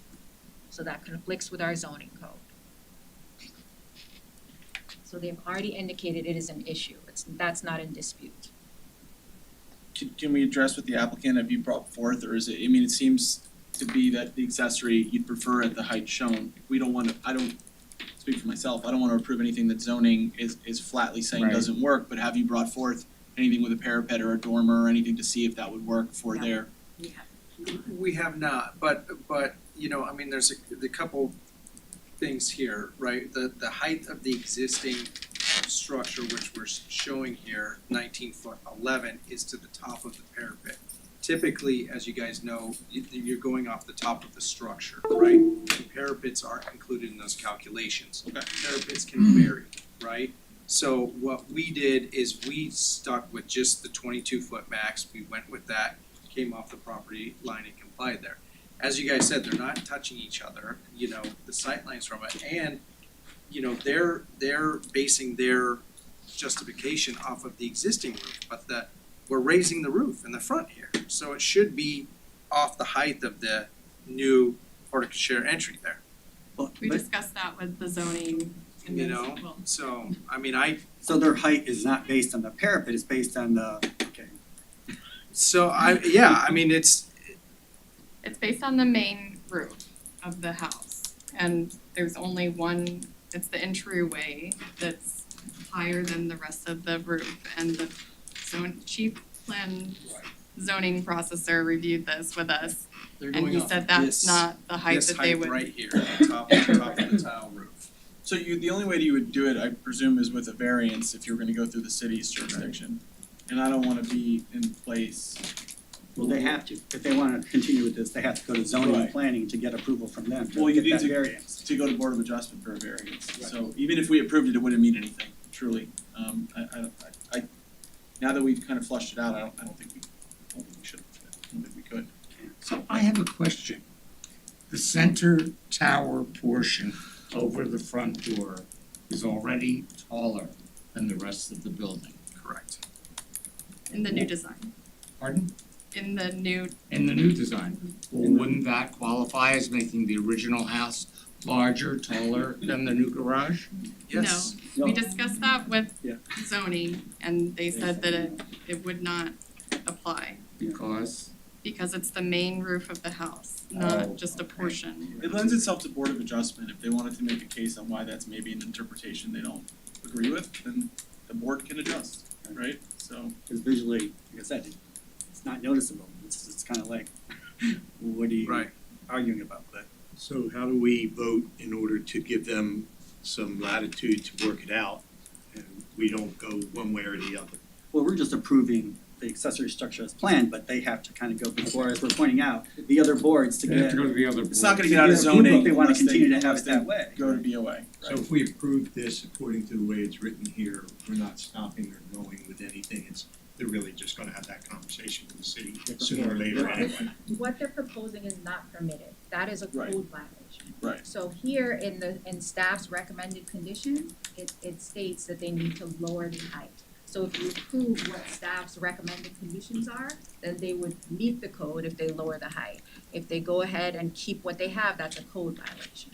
And I don't think this board wants to approve a violation of our code that's very clear according to No, zoning. I think what we're saying is like, we'll approve the conditions, but if they wanted to appeal to Correct, the zoning, that they could. right, I But was that's just up to them to go answering through that Tim's process. question. Do But- they have to but- come back, do they have to Yeah, come we have back to come though? back. Do they have to come back if they get it through, just presumably for Board of Adjustment for the sake of procedure? Would it then come back to us because technically the elevation is changing once again in height?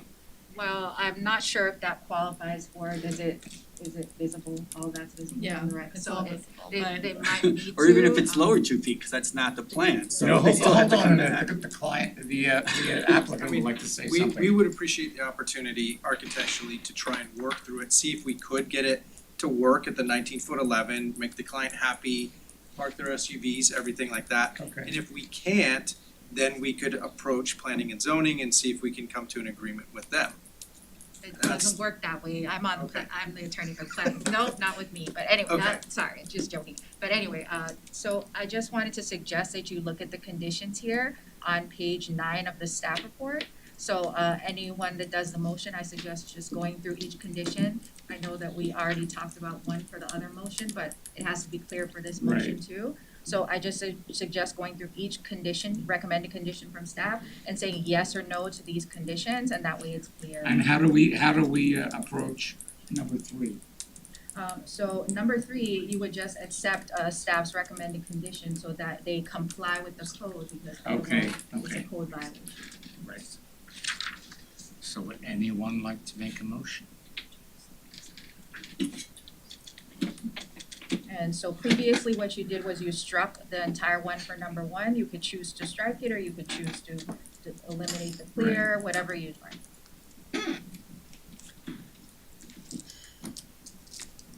It's enough. Yeah, exactly. Tricia, one question on the historical bend, just the guidelines. The garage doors, are we certain of the language regarding width on 9 feet? Does it say shall or should? It's, the material and design guidelines say that they're all for the consideration of the board. They're all for the consideration, The material, yeah, the materials Demo themselves, okay. material and design guidelines, And just to be clear, the applicant did not specify the size of those doors just yet, correct. okay. Do you guys, That you're mentioning is specific for Silver Bank, because other communities do have larger garage doors. Correct, it's specifically So to as if you sailboat wanna and just strike it. right, so Is it's the saying, applicant okay with a 9 foot, or what are you looking for? 9 foot is okay. Okay. sounds that. So we still need a motion. I'll make the motion and then Oh, we can thank you, fiddle Barbara. around with it. Whatever. Motion to approve with conditions the resolution for a certificate of appropriateness for new construction under case number UDP HP 22031, located at 425 Southwest 11th Avenue, based on the following findings of fact. Based on facts and findings as outlined in the staff memorandum, and is subject to the following conditions. The conditions are number 1, 2, 3, 4, and 5, as listed on page 9 of the staff report. Are you including all 5? Yes, Okay, so on the addition, you're saying that there has to be low E coating or glass, all clear glass. yes. Because on the renovations to It's the a house, we different struck thing. it. It's a different thing. Okay, So Is just to there- be clear, that motion is saying that all the glass has to be clear on this Or low new E. construction. It says all glass shall be clear with the option of the low E. Yeah, so they could choose. right. And they No, could have chosen on the other one. No, no, we're So trying, It says clear with the option of a low E coating, Which is what Right. they showed. but the, which But is it's what not- they've shown and that's what they wanna do. And you're worried about a technicality on the word clear. And what we could do is again take out the should, the first part of the sentence. yeah, we Okay. should, that's what I'm Let's saying. treat them So- the We're gonna ask same. them to put two different All windows. glass shall be of a low E coating. That's what has to change on one. With a low E coating. All glass shall be Clear. of a low E coating. So we cross out the words All glass clear is with the option of. Correct. All glass shall be of a low E coating. Correct. Are we cool? Are we cool? We're good. We're good. Okay, 2, 3, and 4, and 5 as they stand. Okay, do we have a second to the motion? I'll second it. Seconded by Richard. All in favor, say aye. Aye. All opposed? The motion carries. Good luck. Yeah, it looks really fantastic. It does. Yeah. So we got the slider or we didn't get the slider? I'm so confused. You got the slide. Thank you. Okay, our next, hold on a second here, just a We moment. have one more, actually. One, If we approve one, we approve them all. there's three more. Yeah, but they're the same thing. They are, well, pretty much the same. It's the same thing. So the next one is 404 Southwest 12th Avenue, case UDP HP 22027. Certificate of appropriateness for new construction. Tricia, Can we do the disclosure? do we have any disclosures on this property? None. None? Walk by. Walk by, okay. And we'll get Richards when he comes back. Should we wait for? We don't have quorum at the moment. Yeah. Oh, we don't have a quorum. Did he leave? No, Well, for a minute. so if you need to leave the room, we lose the quorum. Mine's just five. You tell me. We're lucky. my every. This is about the longest agenda I've seen at one of these meetings. One time we were here till 9:30. Yeah. And of course, this will be my first meeting for this, Oh, congratulations. for this one. Well, now you had the worst, so. So now we have a quorum again, and, Oh, sorry about that. no, that's all right. So We're up it's- to, Actually going to be. okay, Yes, but I don't think we've done the disclosures yet. we just did. Everybody did, including Richard? Oh, Richard, do you have any I disclosures? walk by all the time, Okay, that's it, So that's UDP HP 22027, correct? yes.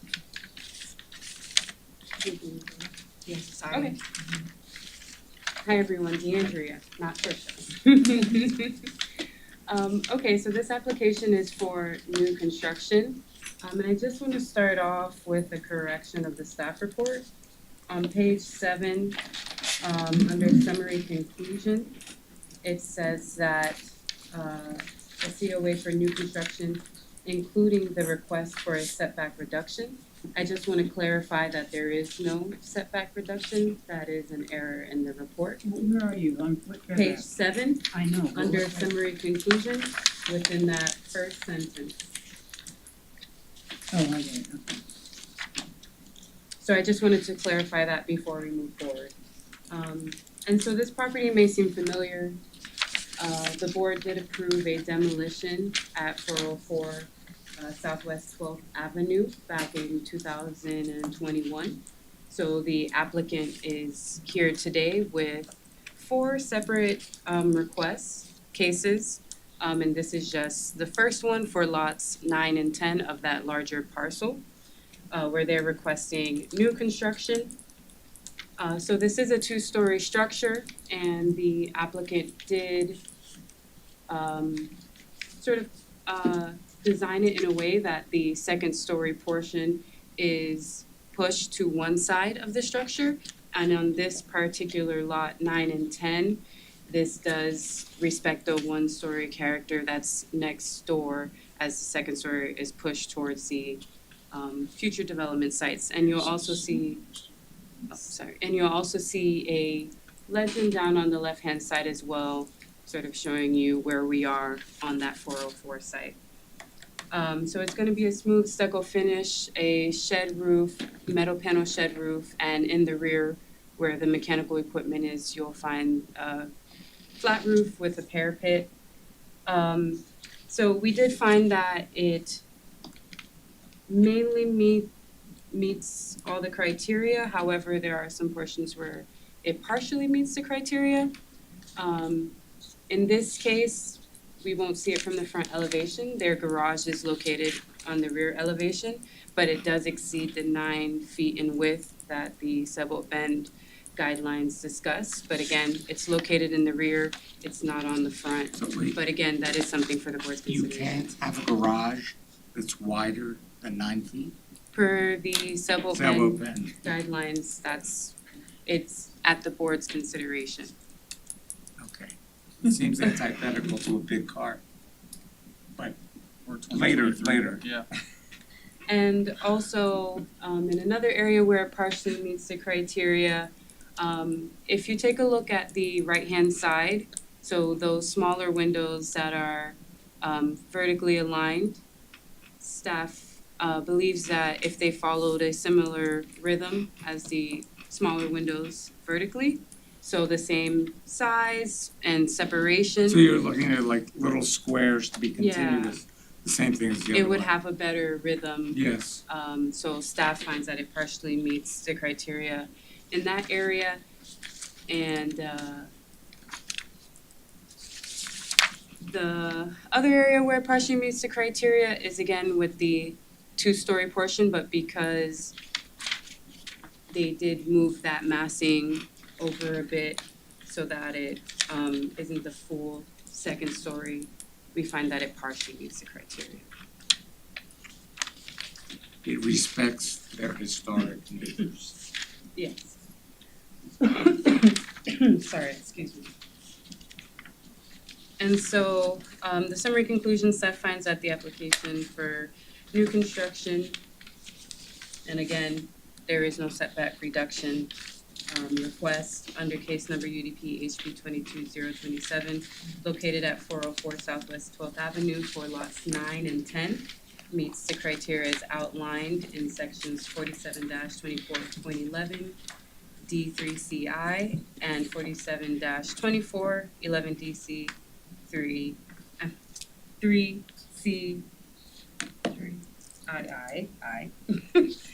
And zoning did take a look at this as well and finds that it generally meets the zoning requirements. And we have conditions that the mechanical equipment that is placed on the flat roof in the rear, that at time of permit, they provide additional details showing the 6 inches. And that muttons, The 6 inches. that the parapet will extend 6 inches Above the above the equipment. mechanical equipment. And that the detail of the muttons be provided at time of building permit, and that they have a raised profile, and that the property is subject to approval by zoning, building, and all the ULDR requirements. And the applicant is also here. Would the applicant like to say something or make a presentation at all? We were just gonna You- Wait for questions? yeah, but we'll come up there. I just come up and stand over here. So with that, I will open it up to public comment. Does anyone like to comment? Why don't you just come up to the podium and speak? We have somebody from the public speaking, so please just introduce yourselves. My name is Joel Ross, this is my wife Ellen Kendrick, we live a couple of blocks away. I'm sorry, can you please stand there, cause there's a microphone, we have to catch everything you're We saying. live a couple of blocks from the proposed site, and we're unhappy about this proposal. I don't know to what extent that the proposal would violate any of the historic preservation ordinances or anything, but let me tell you, we pass by this property almost every day in our walks through the neighborhood. And we look at this property, which is of course not renovatable, but we think, well, wouldn't it be beautiful if they built a nice home architecturally in line with the historic nature of the neighborhood? One day, walking along, we see the sign posted, they're gonna build a house here. Oh, my goodness. Well, we didn't like the idea. The house was very boxy and rectangular.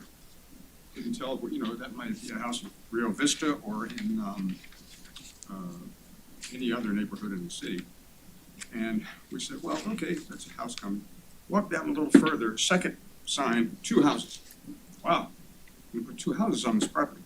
A little further, 3 houses. What? 4 houses on this one property, they're gonna squeeze 4 houses into this place. And, we're not happy about that. I just wanna say that the property currently, there's a small house on a very heavily wooded piece of land. Not exactly woods, but many palm trees, there are mango trees, other types of trees, I don't know, I haven't seen any live oaks on that property. But it's very dense with trees, and presumably just about all those trees would have to be cut down, reducing the tree canopy in the neighborhood, which has already been very much reduced with the loss of, just that I know of, approximately 5 large oak trees. We're losing our tree canopy, and also, like my husband said, those houses seem very modern. They're all, in the paintings anyway, they're all white, they're very, almost cube-like, and don't seem consistent with the historic character. We haven't seen anything else that looks like that built in our neighborhood.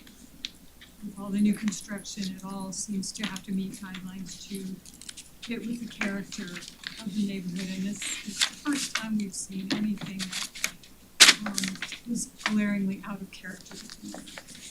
Could you please state your name, miss? For the record, can you just state your name so the clerk? Ellen Kendrick. Thank you. Thank you. Please. Oh, I didn't see you back there. Hi, I'm Susan O'Connor, and I live on lots 7 and 8 abutting this proposed new home that they would like to build. And I am also on 2 of those very narrow lots. And I understand they want to put 4 houses up in a row, and they're certainly entitled to do that. But I don't know what style you would call this. Contemporary. Did you have an answer? Contemporary. Contemporary, which is not historic. I don't think anyone can come up with a word that can attach this to anything of historic value. It's not a bungalow, it's not a cottage, it's not a colonial, it's not, it's a modern house. And I bought the little cottage next door, which is a very low rise, and I understand I'm in the low rise zoning area. So I don't know how high this house is, but the one next to it certainly looks even higher. It has almost a tower effect. When I bought my little cottage in June, I was told, don't even try to enclose the carport. You can't pave your driveway. Don't even try to do anything because the historic board will cut you down. I said, you know what, I love it the way it is, that's one reason I wanna buy it. And since I've been there, I've seen butterflies I've never seen before. The birds, I can do my ring feature and you can hear the birds singing day and night. The amount of trees that are going to be cut down, I know this isn't part of this, it's just amazing that this would be passed with the zoning.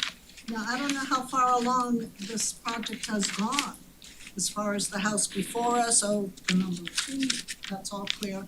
I don't know how tall these houses are. They said they did not apply for a setback reduction, is that correct? Yes, So what is the setback they meet the setback requirement. which is? 25 feet in the front. So they're gonna be 25 feet in the front. That's usually what it is, yeah. And they're going to use the alley in the back? Is that all like approved by zoning already? A lot of the things they're doing, the height of their It's- buildings and all this? This was reviewed by zoning. They don't receive a formal approval till they're at the building permitting stage. But this was provided to zoning so that they could take a look and provide any comments regarding any code violations to the zoning requirements, and they did meet setback requirements and they did meet height requirements.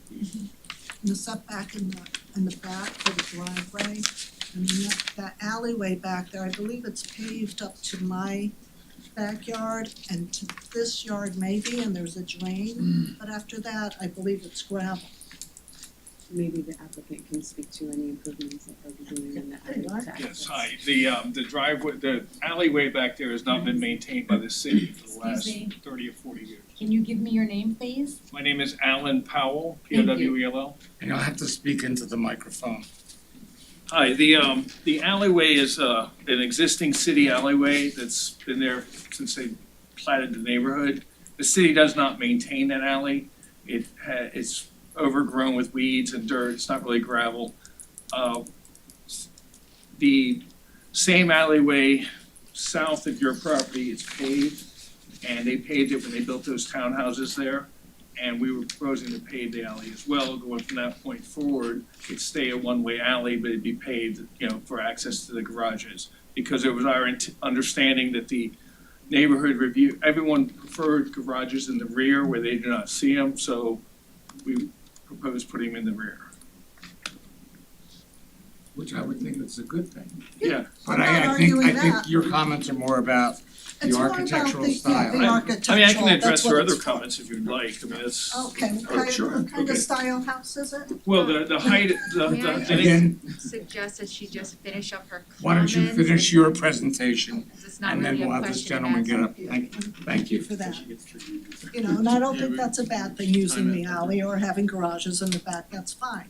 But the historic preservation, I don't know if you're in the archaeological area as well, a lot of things were discussed with this other home. And that detail just isn't here for a whole new build.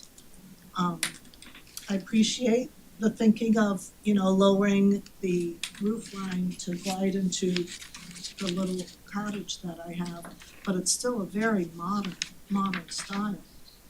And I'm a little worried about the driveway, the paving, because drainage and water drainage there is a big issue there.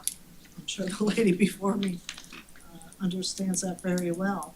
And I don't know the city maintains the alleyway, if there's gonna be additional drainage. There's a lot of issues with Okay. building four homes. Well, before the applicant speaks again, there's another person from the public who'd like to say something. Ma'am, would you like to? I'm done. My main, I think it's fine. You have every right to build a single, and I love seeing single homes going up. I just think that the style, there's QS, there's bungalow, there's a lot of things that would go with the neighborhood, much more nice. Thank you. Thank you.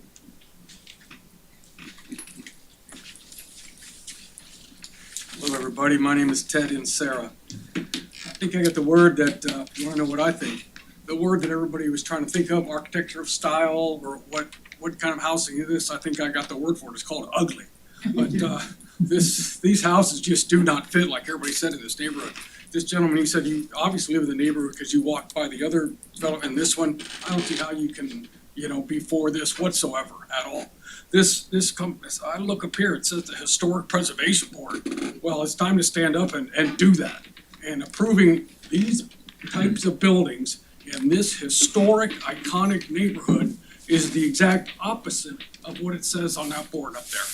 I mean, if progress only benefits one side, it is not progress, it's called bias. And that's what we have right here. This has nothing to do with this neighborhood.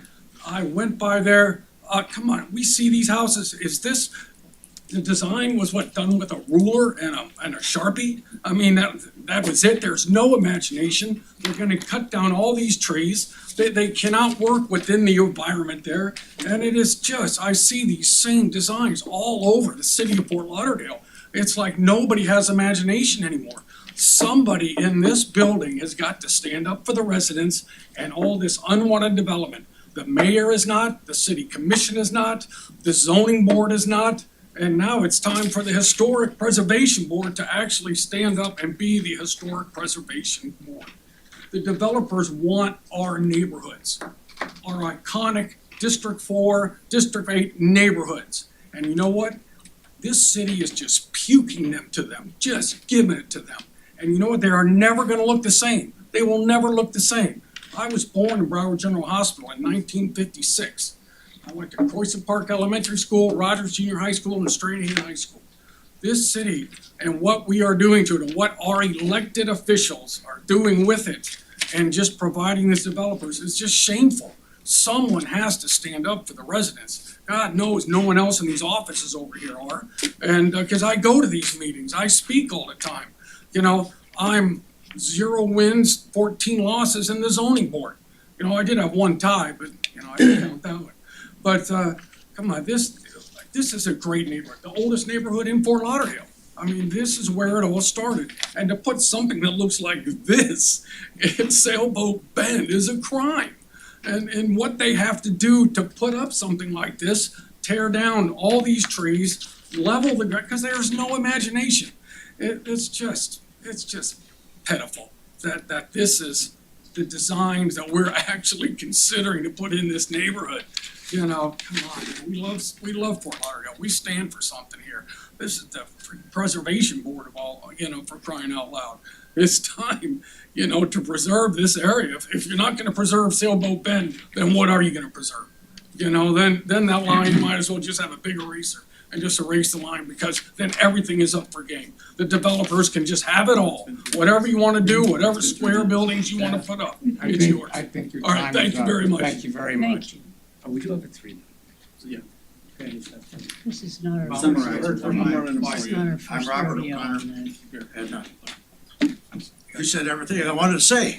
Did he give his Stole name? my, Thunder. Your name, this please? is Your name, please? Please introduce. Your name? Robert O'Connor. That this architecture is just terrible for this neighborhood. This was a beautiful, historic neighborhood. I understand in 1970, somebody decided they wanted to keep it the way it was.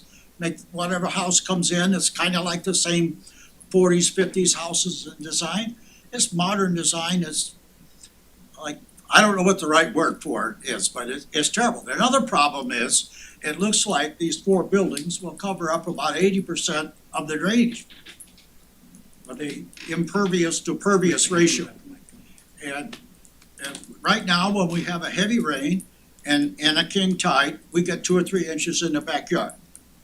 With this, I think we'll have 2 or 3 feet because there's no place for the water to be absorbed. Anyway, I agree, sir. Thank you. Is there anyone else who would like to speak?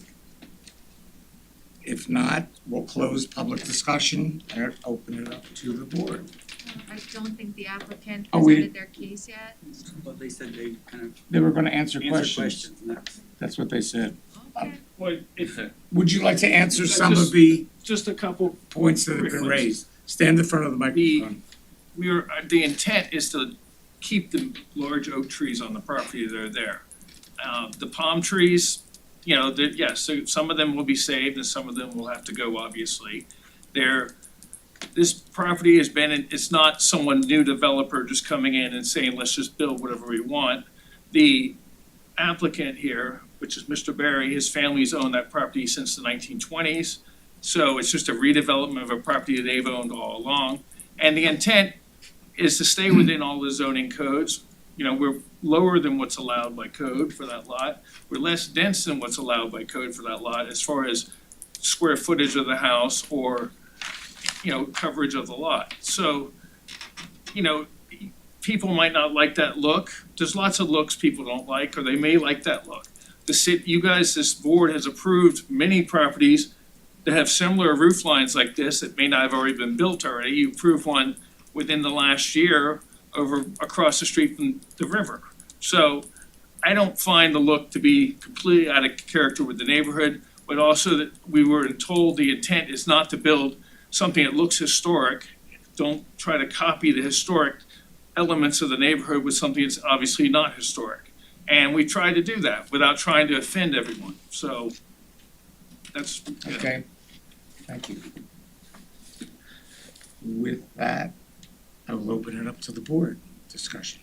Tim, why don't you- Well, it's no secret that I'm a board member who thinks a little differently than strictly preserving to stick to the historic timeline in all cases, try to be open-minded, and try to do what's best for what we have to work with. I'm gonna refer to the staff's evaluation here, just to kind of tell you where my mind is. The applicant proposes to construct a new two-story single-family residence that is reflective of art modern style that is designed in a contemporary way. This is an architectural style that is represented throughout the historic district and the city. So staff recognizes this property as something that's not absolutely unusual, ugly, or inappropriate. What page was that, Tim? I'm sorry. I'm on page 3 to 7. I think you may be reading. Am I reading the wrong one? Yeah, I it's am? gonna be 27. Yes, I am. No, I'm reading 29. You're reading 29. Sorry, Alan Powell.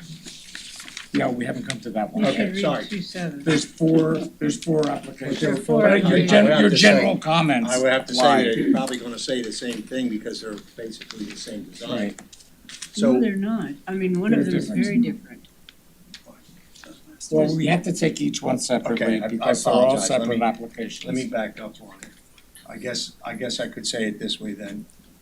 I haven't seen anything or heard anything from the staff, and correct me if I'm wrong, Tricia, that the applicant is building something that is not, does not meet, is there anything on this that does not meet, absolutely does not meet the No, criteria? they're parcels. Not, absolutely not. They're 3 parcels. And with historic preservation and new construction, the intent is to not copy the historic building per se exactly. You do want to complement the surroundings and the scale and the materials. Typically, you wouldn't necessarily want a hard and fast design or style. So the applicant did think through a lot of that and looked at our design guidelines in the preparation of the plans and designed the garage facing the back, like you mentioned. It's very thorough about looking at the existing trees on the site. We had a lot of conversations about that.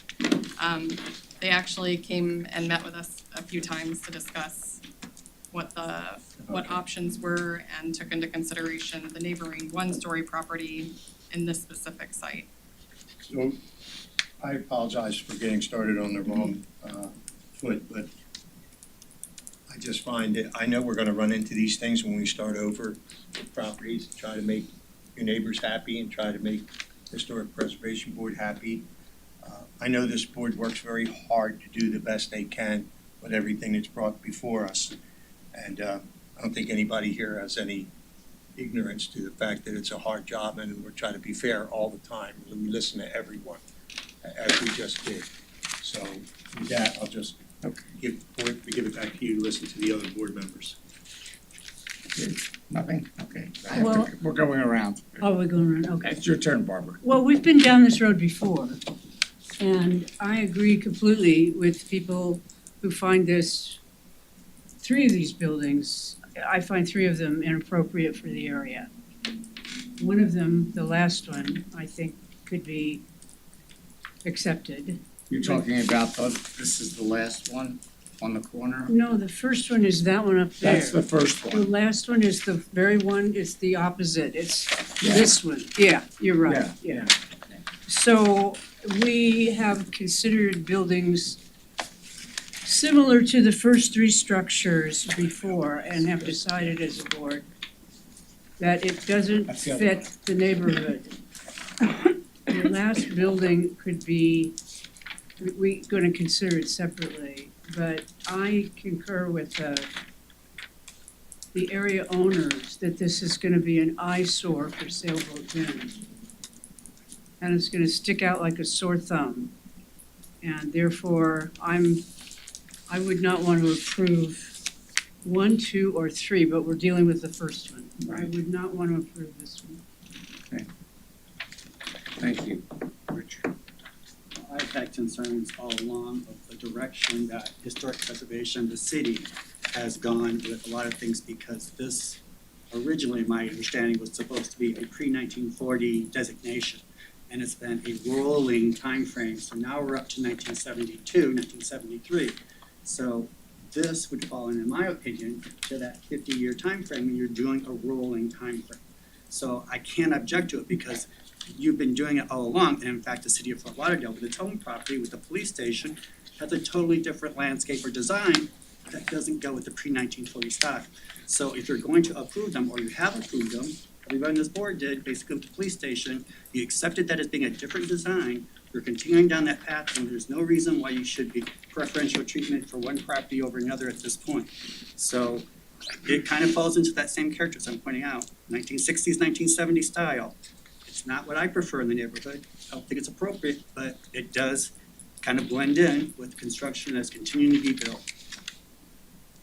That's where I think the board or the city has to decide if they're going to really stick to the pre-1940 style and limit it to, it has to be that time when the district was designated. Or No, what we're trying to do is create new structures that have more of a similarity with the houses in the immediate neighborhood. The fire station is on the fringes of the neighborhood, and it is a building that has very, very specific needs. And in my mind, what we did there was appropriate for the situation. We have also not approved buildings of similar character to 1, 2, and 3 of what's being proposed here.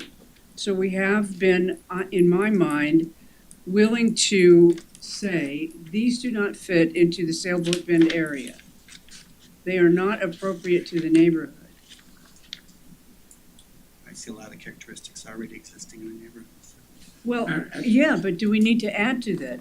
And Again, was it added before, we had this board and we approved all these things? I don't know, I've served on this board 2.5 years. Well, let's let Richard. I'm sorry, go ahead. That's okay. Kind of like, I'm kind of finalized it. Okay. It just blends with a lot of the existing structures, various different elements. Go with the existing neighborhood already there in place. It's not what I prefer, it's not what I would recommend that they designed, but I don't see an objection to it as a result. Yeah, it's a tough one. In fact, to your point, Richard, I think there's a duplex 2 lots down to the north that we approved about 1.5 years ago that has a very similar look to this first house. You mean that tall one? We didn't approve it. We approved one, they've already started demolition. But we did. I can get the address, opposite 316 Southwest 12th. Regardless. Oh, I do, okay. Yeah. It's very tough to consider this by itself because we really are, it's seemingly 4 single-family homes that are coming before us. So my question would be, why does the one on the corner look entirely different architecturally than the other 3? No, exactly. Right, it's a question, literally, it's a question. We're talking about Number this one 4. here and this rendering. May I just suggest that the issue is that all of these have different case numbers. Right. We're really supposed to talk about. Just so stick to number 1, it's, the- But I we can get to the that last question. number, because Well, and especially I think for- there's a general discussion for all of them, but and then we can go back to the each issue one is the individually. evidence hasn't been presented for the Sure. other ones yet. Right. That's and fine. So we'll reserve it to the last especially one. for appellate purposes, you want to be careful of the record and just discuss the case number that we have. Thank you, that's fair, we'll reserve on that last So one. really, I just suggest going through the criteria and saying Sure. why it doesn't meet. I also think if these were not clumped together, we might have a different feeling. Yeah. But they're clumped together. So to stick to the application before us, right, Right. which is the house lying But furthest you to really can't the south. separate it from the enclave. But we have to because they're here before us in a Okay. separate application, right? So this is the furthest south. It's the It's the one that's first- up there with the Actually, that's the slanted one we're roof. talking about now. Right. I understand, But I think you have to talk about them in context. Jeff, Yeah, I do but we too. can't, the city attorney's being very So- Are specific. you saying we can't think of the context? Just a suggestion for you, the issue is each of these cases, if they are denied, they can be appealed. And the question is, the appellate court will look at the record and try to discuss what are your reasons for whether or not Sure. it meets or does not meet the criteria. And so it's not a bunch of cases together, it's each individual case, the record will be looked at, and everything that you say will be considered. So the question is, are you using evidence that has not been presented to you yet from the applicant or anybody else? So my suggestion is to discuss UDP HP 22027 only, and Okay. discuss the criteria before you, which is 472411 D3 CI and 472411 D3 CIII Right. and 4717 7B, and really limit your analysis to whether or not it meets or does not meet the criteria. Just because whether you know, if you deny this, there has to be a reason for it in the Okay. record, and it can't Well, be then- because of any other application. So we're talking about the house on the screen. Yes. Okay. Good. Thank you. Richard? Okay. Just to get back to it, I wanna make sure we have the right case number before us. 227. It's 2027. UDP HP 22027 is the case that we are Sure. discussing right now. It's that is this before one. you. So my review of the staff responses in the staff report reflects that everything, with the exception of partially meeting the criteria, everything else meets the criteria strictly. And the three items that are partially meeting result in the massing, which is subsection D, right? The building should be visually compatible with the buildings and places which are visually related, right? Then it jumps to subsection F. That's more specifically the massing, but, excuse me, HGH. I is what I meant to say. And here's the issue, it's easier to deviate for me when we have a gray tint versus a low tint, and there's a discernible, little to nothing left to discern. Where I can see where architecturally this doesn't fit in the scheme of what the board is thinking, the reality is the staff report reflects that in almost all of these subsection criteria it does fit. And I can certainly relate to why the feeling of such an architectural style doesn't fit. But I would just remind the board that our job is to look at the guidelines, look at the staff report, and make a determination based on what we have before us. And in this case, basically 85-90% of it does fit. So I would look to the partial criteria and just say, well, why doesn't that work? One is because it's 2 stories. I certainly can say with confidence we've approved many 2-story buildings. I applaud them for putting the garage in the rear. That's certainly a nice feeling. While we're seeing I don't know how many trees, dozens of trees go as a result of this going in. I think a lot of the times we've heard how frustrating it is for multifamily to go in rather than single family. In this case, it's single family, so that's a plus. And aesthetically, maybe it's not for everybody, but you know, the way I interpret it, I would vote in favor of it, because at least what we're looking at now is a dilapidated structure that's got nothing there, and I could certainly see why the flooding concern, the drainage concern might be there, but I would certainly hope that our city would do something to allow for that to at least be mitigated, if not completely Get real. resolved. So, I hear the public's concern on that. I mean, that hasn't been done in the past. You know, we see the reality of what plays out sometimes. I live on a street that floods very easily, and it's 2 streets down from this one. So, you know, my position would be in favor of it, despite what maybe I think would have been more preferable under a perfect situation. But, you know, perfection is not always gonna be there. And the only concern I really have is that garage, as you're pointing out. It had to be 9 feet, but it is in the alley, Well, it's not isn't- noticeable from the street, Isn't so. it that the door has to be 9 feet wide, Yes. not the garage Not the building garage. itself? Well, they use No, but- 2 single doors. They have in this, a single door. So that's why. All right, well, let me give my comments and then we'll try and wrap this up, because we still have 3 more of these projects to go on. My first comment when I looked at this was that I really was in agreement with the neighbors that although this first one certainly recalls mid-century modern very well, I did think that the whiteness and brightness of all 4 of these could be tampered down. I like the way you've designed different houses on each lot, which really gives a little variety to the neighborhood. But I would also agree with some of the neighbors, as I said, that somehow it could be, at very little cost, the look of these houses might be modified slightly so that maybe they're not so starkly modern. Maybe they're slightly different colors, so maybe there's a little bit more variety with them. I 'Cause May I I- just suggest only I'm talking about this particular case? Well, I'm gonna say the same thing about each one. But that's fine, but I'm trying to protect the Okay. board here from, I understand, for the okay. record, so may I just suggest an analysis on this case alone, please? Sorry, I think this one, I mean, I personally think this does represent mid-century modern, and it's a nice outgrowth of it. I agree with staff about putting the 4 windows there.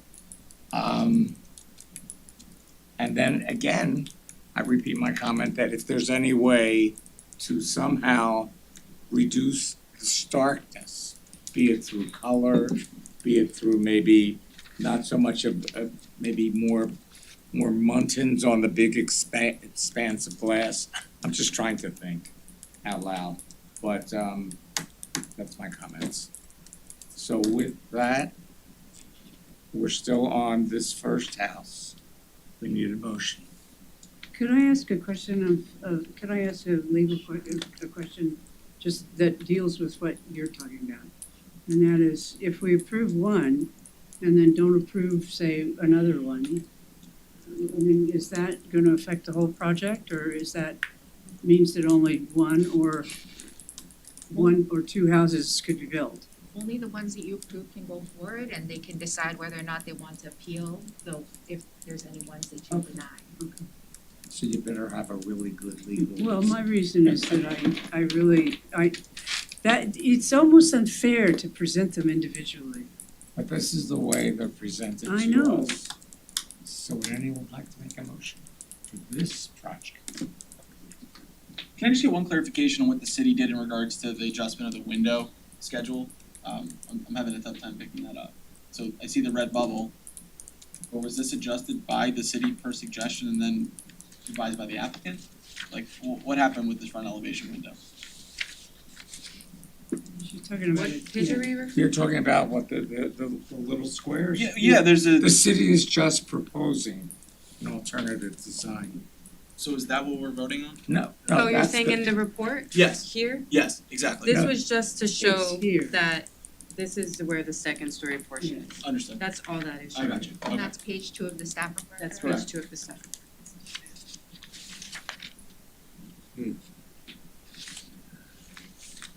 This is a very difficult, not difficult. Well, there's 3 more. I'm just glad that we have board members who live in the area and have great history with the area and have are bringing some intelligent and an educated background to, they live there.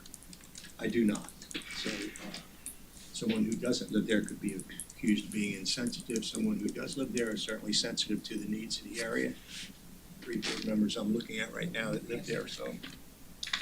I am going to do the maybe foolish or brave thing, which one you wanna call, and make a motion to approve this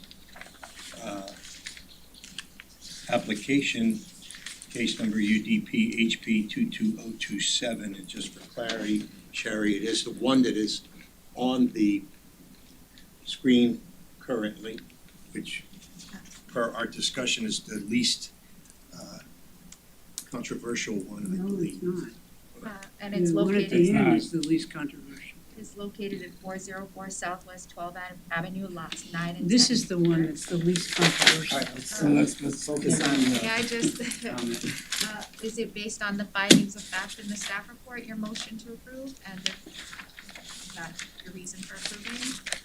Just to be clear, this is what I'm proposing. Yes, Yes. UDP, yes, that is UDP HP 22027, so it's a motion to approve. Is your approval based on the findings of fact in the staff report? Yes, it is. Okay, and would you like to include the conditions on page 7 of the staff report?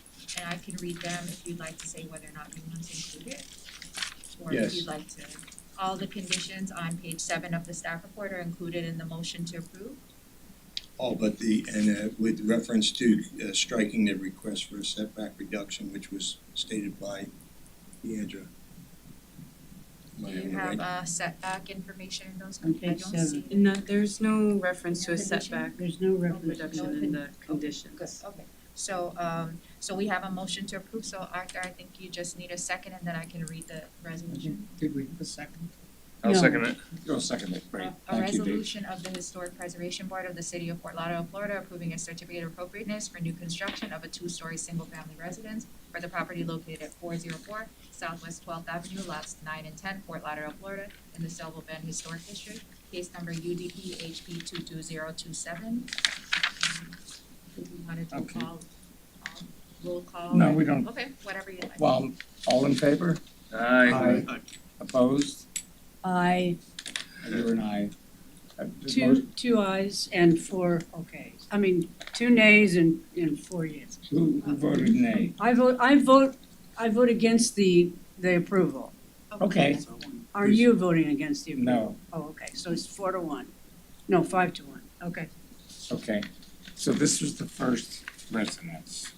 So this was approved for the vote. Now we go to the second residence, Right. which is case number UDP HP 2208, new two-story single-family residence. They all have the same address, right? No, they This is don't, 2203. they're different lots, but can you please do the disclosures for this one? Yes. This is lots What? 11 and 12. But what I don't understand is that they seem on, here they all have the same address. So these have different lots, so if you go to Right. one of the Got staff it. report, it says lots 11 and 12. Okay. This is UDP HP 22028, so you would just need your disclosures and then. Okay, do we have any disclosures for this property? No, Nothing. Aye. Okay. Tricia, I'm sorry, Deandra? No problem. Alrighty, so this is going to be new construction for lots 11 and 12, located at 404 Southwest 12th Avenue. Again, this is going to be a two-story structure with a portion of the second story focused on one side of the building. And in this case, the two-story structure is, the two-story portion is oriented adjacent to the lots 9 and 10. And this lot is interior on both sides to future development sites. This style is a bit different than the one we previously saw. This is a reflective of the art modern style. And again, the garage is located in the rear, and in the criteria, it does say that it partially meets, again, because of the 9-foot width. And the, as it relates to massing, again, it partially meets the criteria due to the two-story, but again, it is oriented along one portion.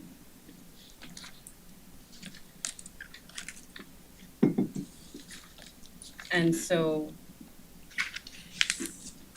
Part A. sorry, to clarify, I meant to do this at the beginning. There is also no setback reduction request for this case as well. So I just wanted to clarify that there is no setback reduction for this case. And so, staff finds that the application for a certificate of appropriateness for new construction under case BDP HP 22028 located at 404 Southwest 12th Avenue, lots 11 and 12, meets the criterion as outlined in section 47-24, 11D3CI and 47-24, 11D3CIII of the ULDR and has met the criteria as outlined in 47-17 of the ULDR. And there are conditions should this be considered for approval.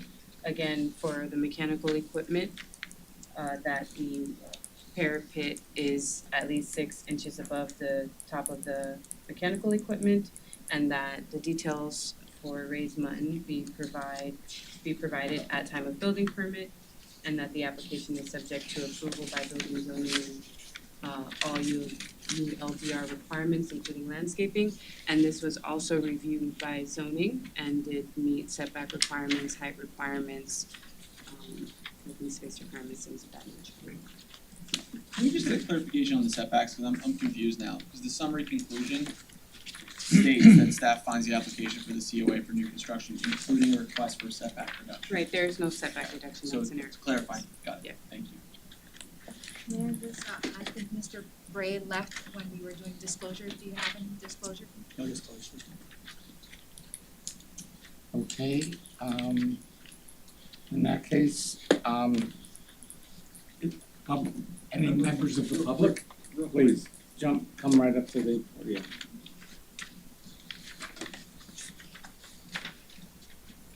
Board member, Mr. Bray, had mentioned Repeat your name. Joel Ross. Ross, R-O-S-S. Joel Ross. Mr. Bray had mentioned a rolling time period used here by the board. In other words, 1920 to 1950, 1950, 1970. It's crazy. Is that a statutory element of the board? Is this an ordinance? Can you explain this? So By that logic, in the year in the year 2500, you'll have stuff that's, I mean, it's not 100% accurate. It is related to our architectural resource survey that was undertaken a couple of years ago to update the Sailboat Bend Historic District record.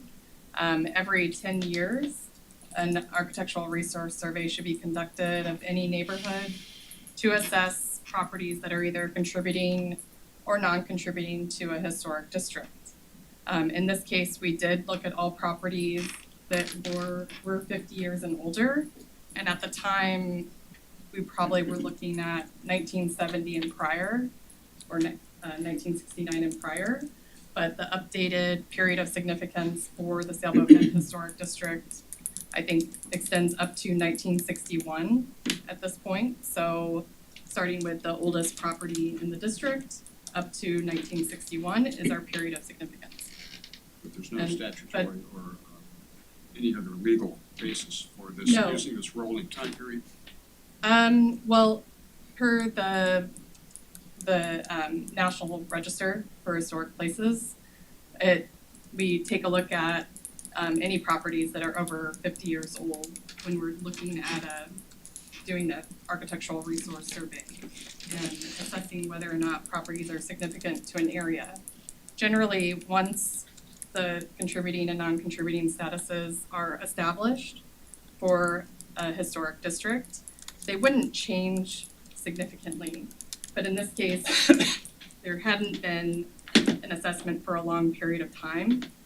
And I don't have the exact number of properties that were added to the contributing list right on the top of my head at the moment, but it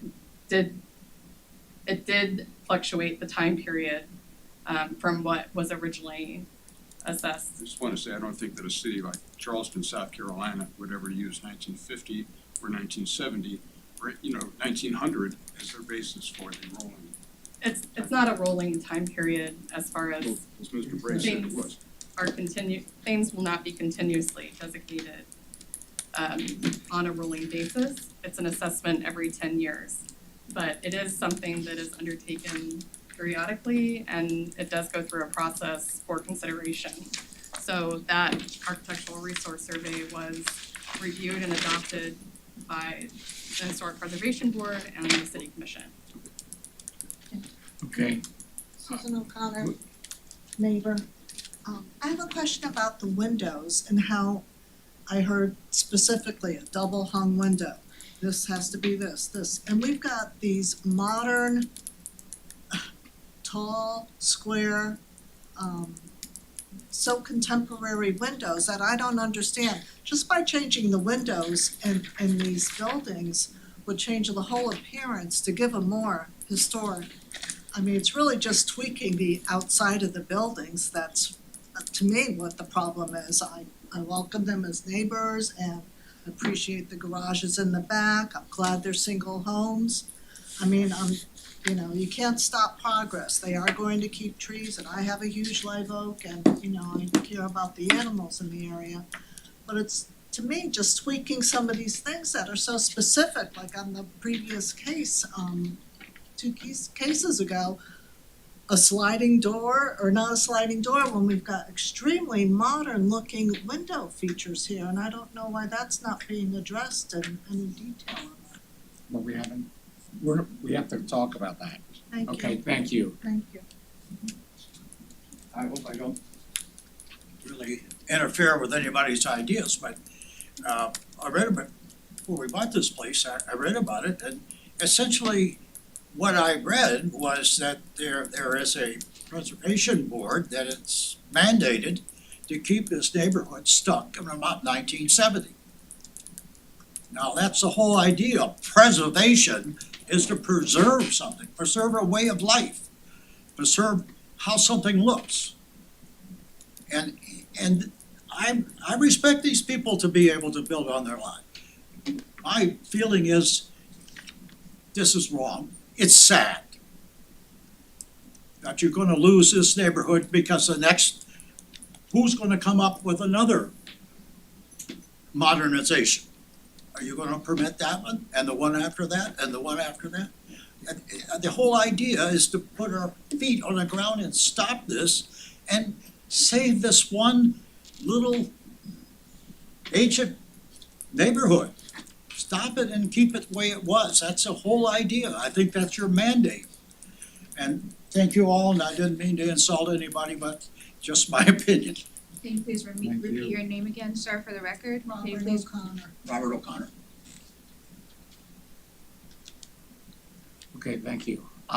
Any other members of the public?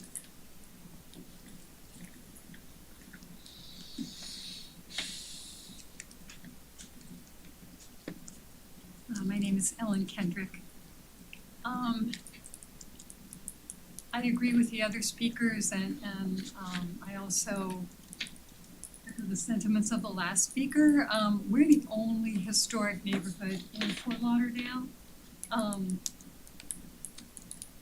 We've seen so many historic buildings and historic homes demolished, and these extremely modern sugar cube, I believe is the nickname, and this particular one looks exactly like a sugar cube. I would hope that we could preserve one little corner of the city to have some kind of historical character to it. And if we can't do that, then, I mean, there's almost nothing left, so, thank you. Thank you. Is there anyone else? No. Okay, with that, I'll close the public discussion and we'll open it up to the board. Who would like to begin?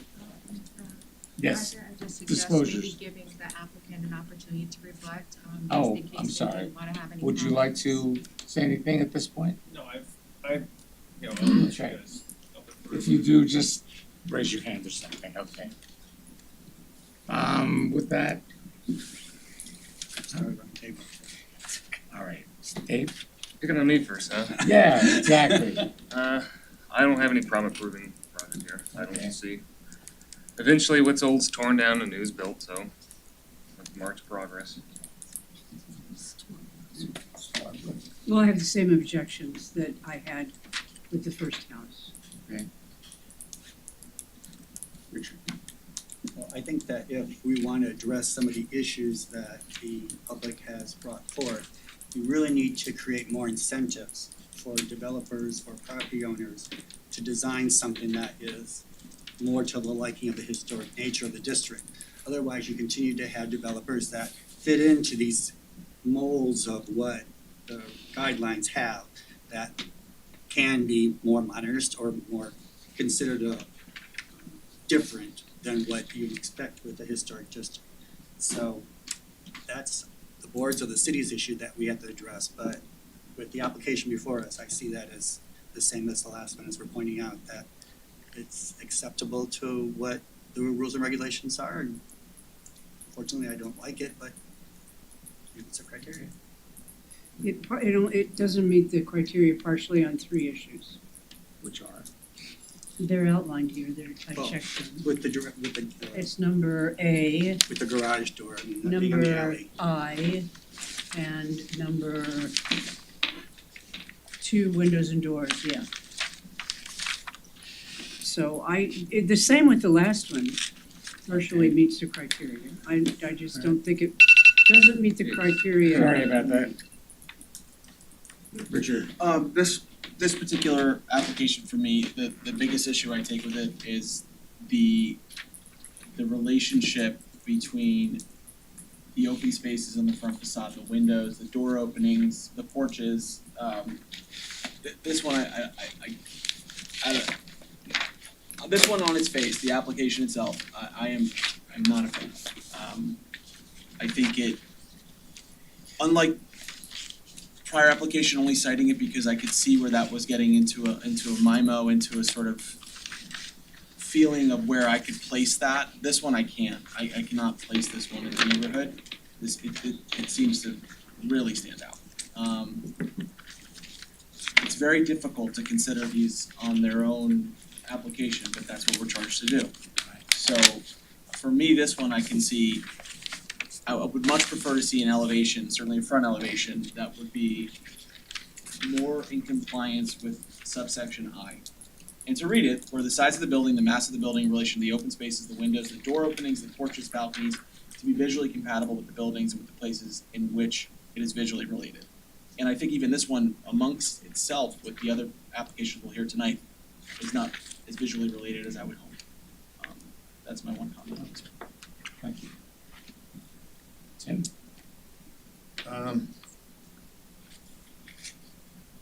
I'll refer to both Richards in that the application is flying within the parameters of what is allowed. Except for 3 points. Except for 3 points, thank you for reminding me.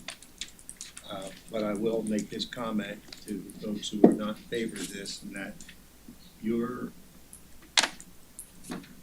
concern should be brought to your city leaders, and money changes everything. If there were more incentives for the builders to do more, if there was more money from the city to buy properties and preserve it for the reasons that you'd like to see your neighborhood be maintained, if it was in the tax rolls to do that, we wouldn't have this in front of us. So for today and for this application, outside of the 3 partially unmet criterias, it flies 3 points shy of being meeting all criteria. One of the measurements, one of the big issues is the height of it. Right. However, there are other properties in the area Yeah, but that this have is been such a- approved that meet that. No, I don't think so. Well, the townhouses that are behind it are actually 3 floors. This is only 2. So Okay. if you're looking at other buildings that are nearby, Did they we are higher. approve those? We did approve those. Well, some board. Some board. We did, Not but we. they've been there for. It's a different board. Okay. Let's, in the sake of brevity, let me give my comments. Thank And then you. we'll try and wrap this up. I agree that I think this is way too modern for the neighborhood. The other houses had some kind of relationship to mid-century, to MIMO, and I could see that. But this one, I do think the square roof line and the height is just a little too stark for this location. No, we can't talk about the other houses. So I'm just talking about this one. But you can't speak about the one you just approved as how it relates to this one. It's very Well, different from that. It's very different. I like the one we approved because it really acknowledges the historic buildings next door with the 1-story section and then builds itself up to 2 stories. So they've actually done something very nice in terms of massing on all 4 houses because it's the center houses that are sort of taller and a little bit more contemporary, for lack of a better word. And then the one on the north side is more vernacular. I do take issue respectfully with staff because I don't think in any way this looks like art moderne. So I mean, I can see the horizontal lines, there is some recall of details. I just think the style is too stark. And again, I think with minimal changes, maybe there's a roof line change, I think you can give it a softer look that might be more acceptable to the neighborhood. So with that, we need someone to make a motion.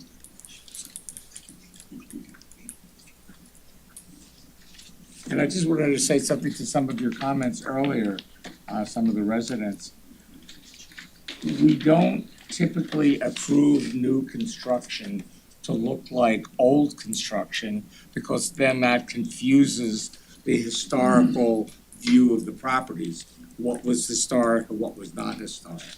So it's always typical that new construction is going to tend to be, not always, but most of the time, more generically contemporary. But I think there's ways to tone it down and take a look at this in light of the comments today.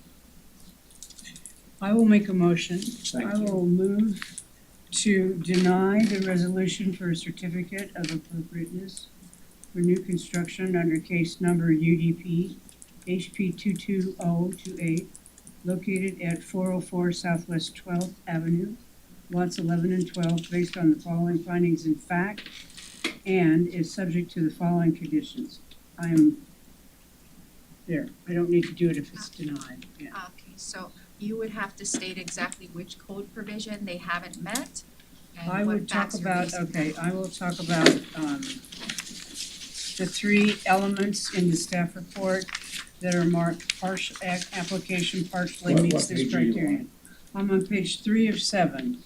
It's ULDR section 47 through 20.11, point D, point 3, point C, point 3. The height of the proposed building shall be visually compatible with adjacent buildings. Surrounding this property, there are primarily one-story residences. The proposed residence is 2 stories, with the second story is oriented along one side of the residence and sits between 2 future development sites that will each be 2 stories. That's the first one. The second one is is this what I need There's to some do? clarification. Okay, so here it's saying partially meets, right? So Right. the idea is that it has failed to meet, so is it, which facts are you focusing on? Are you saying that currently I there am are only one story around the No, premises? yes, I would say that, and also Well, that we know there's the, a 3-story nearby. yeah, but it's not this style. I understand. That's the problem. It's not this style. But you're pointing out the height restriction, not the style. Well, I'm pointing out something that partially meets the criterion because I don't want to approve this. What are the other And the two? second one is the size of the building, the mass of the building in relationship to open spaces, the windows, door openings, porches, and so forth. It's that section. And then the last one is under 47-17 period 7 period B, and it's application partially meets the criterion, and it's it's that section. Which section? Well, it's B, Configuration. configuration. You're on page 5? I'm on page 5 of 7, and under this entire section, it says application partly meets criterion. And it says under this, all of these lists and so forth. Windows and materials, glass, clear with option for low E, aluminum, brick frame, blah, blah, blah. It says partially meets criterion.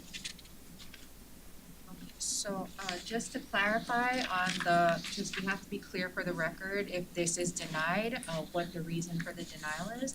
So, for 472411D3CIIIA, the issue is that because this is a proposed 2-story and most of the residences around the area are 1-story, that's your reason for recommending Yes, denial?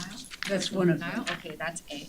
And then for 4724 Right. 11D3CIII, the next one is I, subsection I. Right. And the criteria is the size of the building, the mass of the building in relation to open spaces, the windows, door openings, porches, and balconies shall be visually compatible with the buildings and places which is visually related. And how does it not meet that criteria? The garage width exceeds 9 feet.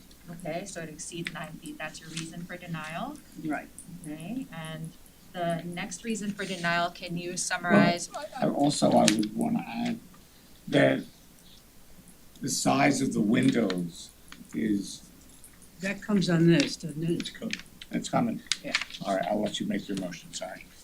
And so then the last reason for denial is under 4717-7B. What specifically do they not meet? According to you, according to staff, application partially meets criterion. And I think that, I think I would reconsider all of these features. But I think we have Because to you're be- not being specific about why they don't meet it. Oh, not me, I don't write this way, I don't No, have that but kind of the degree, material- but It's the windows and doors. Okay, so just to be clear, what is the issue with the windows and doors? The appellate, what happens is this will be written down and they'll have to read this in a transcript. So it has to be crystal clear as to whoever's reading this, what Okay, the the reason for denial. materials, the configurations only partially meet the criterion. Right, but what is the reason why they partially meet the, in other words, how you're framing it Okay, is it series doesn't meet the 9000 aluminum outswing French doors. Aluminum outswing French doors. Aluminum sliding glass. The garage door exceeds the 9-foot width maximum. The garage is located at the rear of the property along the alley. On and on. Windows rectangular and square. Casement, outswing aluminum, horizontal sliding, aluminum horizontal. I think that the whole thing needs to be rethought.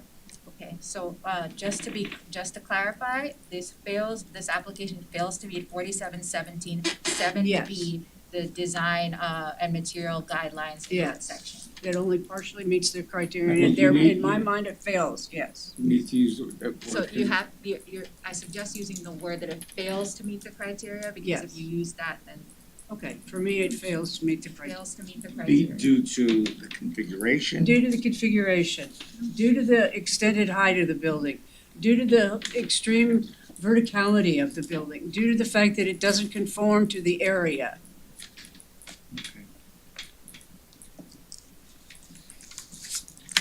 Can I just get a clarification from staff on what that section specifically on 24717? Yeah, that was my problem too. Yeah, what Yeah. is that is partially meeting? So it is only partially meeting the criteria Mhm. because again, the 9-foot That's width the only for the one in there. garage door, yes. That's it, Because under the Sub-Oak Bend right.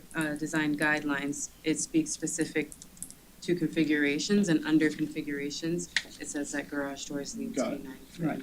So Barbara, my But- only point in raising that to get it Thank you, I super appreciate clear, it. but I wanna just suggest that our last application, despite that exact partial criteria being set forth in that respective And I application. voted no, Okay, but I'm just being clear that the I board voted no, approved it, I know, but I voted no. understood.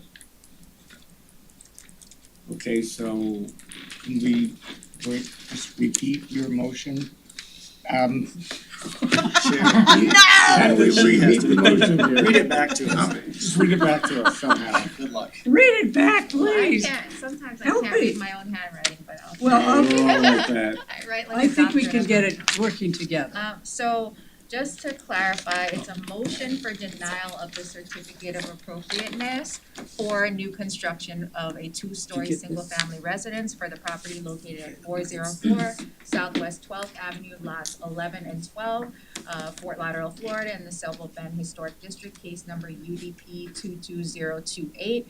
You are not doing any staff conditions, as this is a motion for denial. The reason for your denial is ULDR section 472411D3 CIII. You are stating that the height of the property, it exceeds the one-story residences that are around the particular property. It's the proposed height is 2 stories, so that is why it fails to meet that criteria in subsection A. 472411D3 CIII. The statement was that it fails to meet subsection I because the garage exceeds 9 feet. And then 4717-7B, what I heard was that it fails to meet the configurations required, and the property does, the proposed development does not conform to the area. Yes. Thank you. Do we have a second?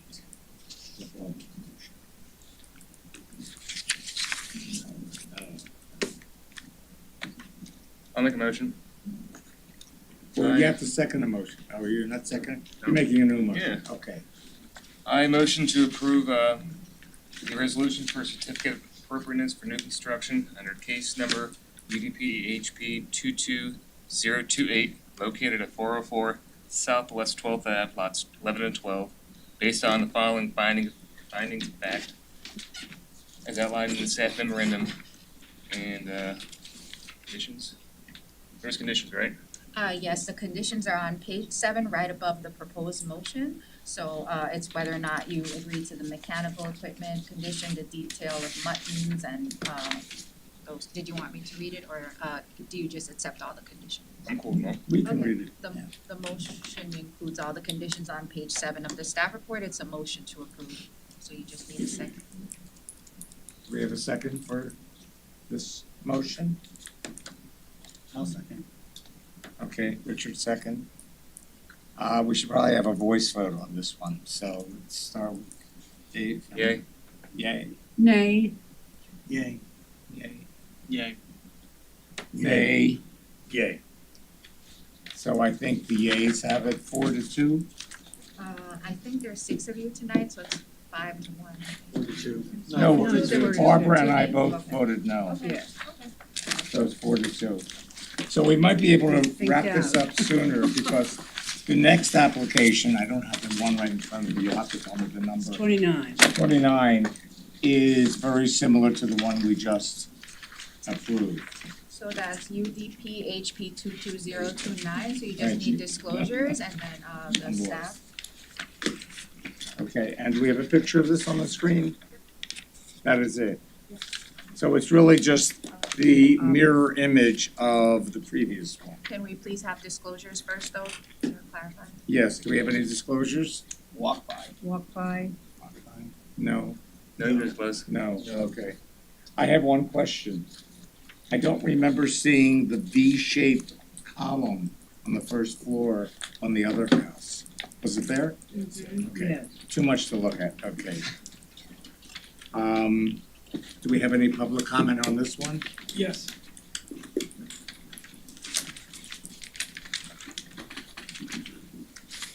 My name is Ted and Sarah. Unbelievable. You know, a couple weeks ago, the city commission, we were embarrassed nationally when all those dominatrix ladies came to the meeting which I was at. And I think right now, we could be very embarrassed in front of the country again because a member of the Historic and Preservation Board, this guy here, actually said, well, whatever is old is always gonna be torn down anyway and new stuff is built. That's from the Historic and Preservation Board. This is, I mean, I think, you know, I think this board doesn't meet the standards of our city. You guys, I mean, come on. You're not doing at all what you say you're gonna be. New stuff's gonna, old stuff's gonna be torn down anyway, what the heck? You know, that's the attitude our Historic and Preservation Board has for the city of Fort Lauderdale. That is just bad. Thank you. All right, anyone else from the public? Susan O'Connor. You have to stand up, I'm sorry. I mean, I think that one thing I heard early in the game was at least all 4 of the homes are different. This one isn't, it's a mirror image.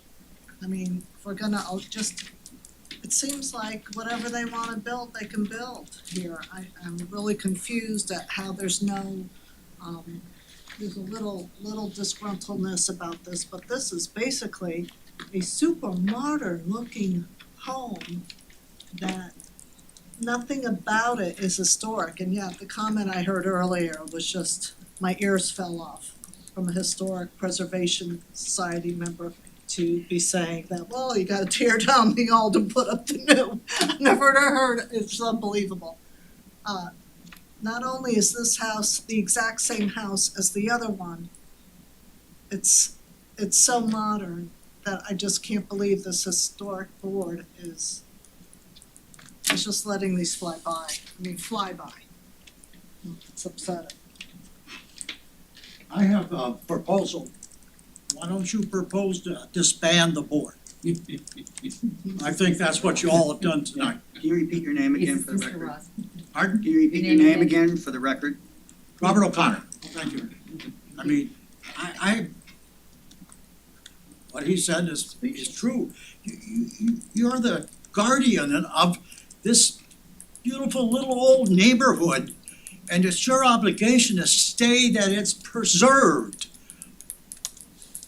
What the hell difference does it make if a house is gonna be torn down 6 years from now or 10 years from now? Oh, let's just throw it all out and build whatever we wanna build.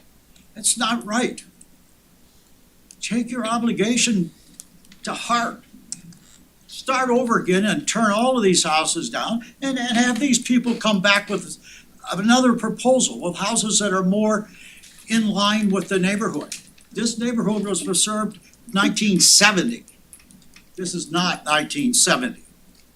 It's not appropriate. It's not appropriate, it's not right, it's not true to the people who have bought in that neighborhood or live in that neighborhood that enjoy the benefits it has. And they're beautiful. People walking down the street with their dog, safe neighborhood, kids playing. And now we're gonna turn it into whatever other neighborhood that's in Fort Lauderdale. I said, once you approve this kind of stuff, when you approve anything, maybe we'll just take this one, tear it down and put a big cinder block house on it. You know what, not to get into the argument or discussions. I'm sorry. You know, if you really Accept my truly- apology, I'm if just you a little tru- emotional. That's okay, but if you truly wanna make changes, it's not this board, because we have to follow the guidelines that the commission has approved. So you have to change the guidelines, you have to go back to the beginning, because we use the guidelines as the basis for our deliberations. We don't make those guidelines. The city commission makes those guidelines. Isn't it about the appearance though? But that, they're allowed to do that, And the materials unless used? we as a board say no. Well, so what are you preserving, sir? Well, this is new construction, this is not about preserving. I mean, when It's- you it's- say, what the hell, okay. it doesn't make any difference, but the house will fall down anyway. Anyway, thank you. Oh, do you know there's a house on that property now? Yes, yes. Is there anyone else from the public? One more? Okay.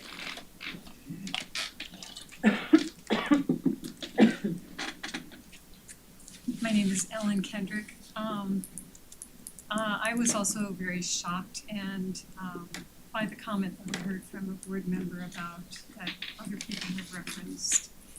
I would like to thank the members of the board who do understand, I think, what the public's objections to this new construction. I would also like to say that there are a lot of new construction projects in the neighborhood that are very aesthetically pleasing. It can be done. There are the one 3-story building, I think, that people were referencing is very aesthetically pleasing. It's constructed of wood. It's not a square cube. It has varying heights in the buildings. It's quite lovely, so it is possible to do that and preserve the character of the neighborhood. And I just feel like I'm watching the character of the neighborhood here go down the drain.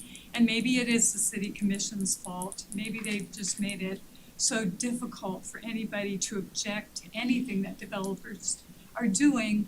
And in that case, well, we tried. That's all I can say. Thank you. Thank you. Some of us on the board do feel that the compatibility is a very important issue. With that, I'll close the public discussion, open it up to the board members. Would anybody, I'm gonna make a suggestion. Since this project is very similar to the one we last approved, we have someone make a motion on the same I'd like to make a wavelength, comment please. that relates to this. And that is that with the approval of these things and the design element of these things, it's a concern for the public. And again, we want to keep the community in that historic frame, but it is the fact that we keep coming back and approving these things over and over again. But the individual, as we're pointing out, has that right to design it. So it's up to the architects to kind of come forward and try to have a stronger consideration for that pre-1940 period. And this is a far better design than if they had done something with a townhouse, which would have been complete mass on that entire lot. So I will compliment them on the fact that they did single-family homes rather than doing the entire townhouse structure. Right. So there are benefits to what they've done. It's not ideal to what I would prefer for the neighborhood, but it is something that is a compliment. And zoning does allow this. Richard, just to point out that Okay. this is zoned just for single family. Right. This particular lot, it's got a little note in it. Okay. Right, carves it out. So, But I agree with anyone like everything to you make a motion? Could I have clarification on, section, ULDR 47 through 24, point 11, point D, point 3, point C, point 1? And that is number H. What is it that only partially meets the criteria? It says fences is shown on the site plan that complies with the site This- elements section of the historic preservation design guidelines as it relates to the material and height. What is the partial issue? Previously, it partially met the criteria because the plans weren't clear as to the exact material. But following conversations with the applicant, they clarified what the material was going to be. So it actually does meet this criteria. That is an error. Okay, It should read meets. okay. That was before we had a conversation Since with the there's no meets in there. Yeah. It meets this criterion, okay. And then could I have clarification on I? I again is the 9 feet for the garage Okay. door. And then could I have clarification on section 47-17.7.b on windows and doors? Again for the 9 feet.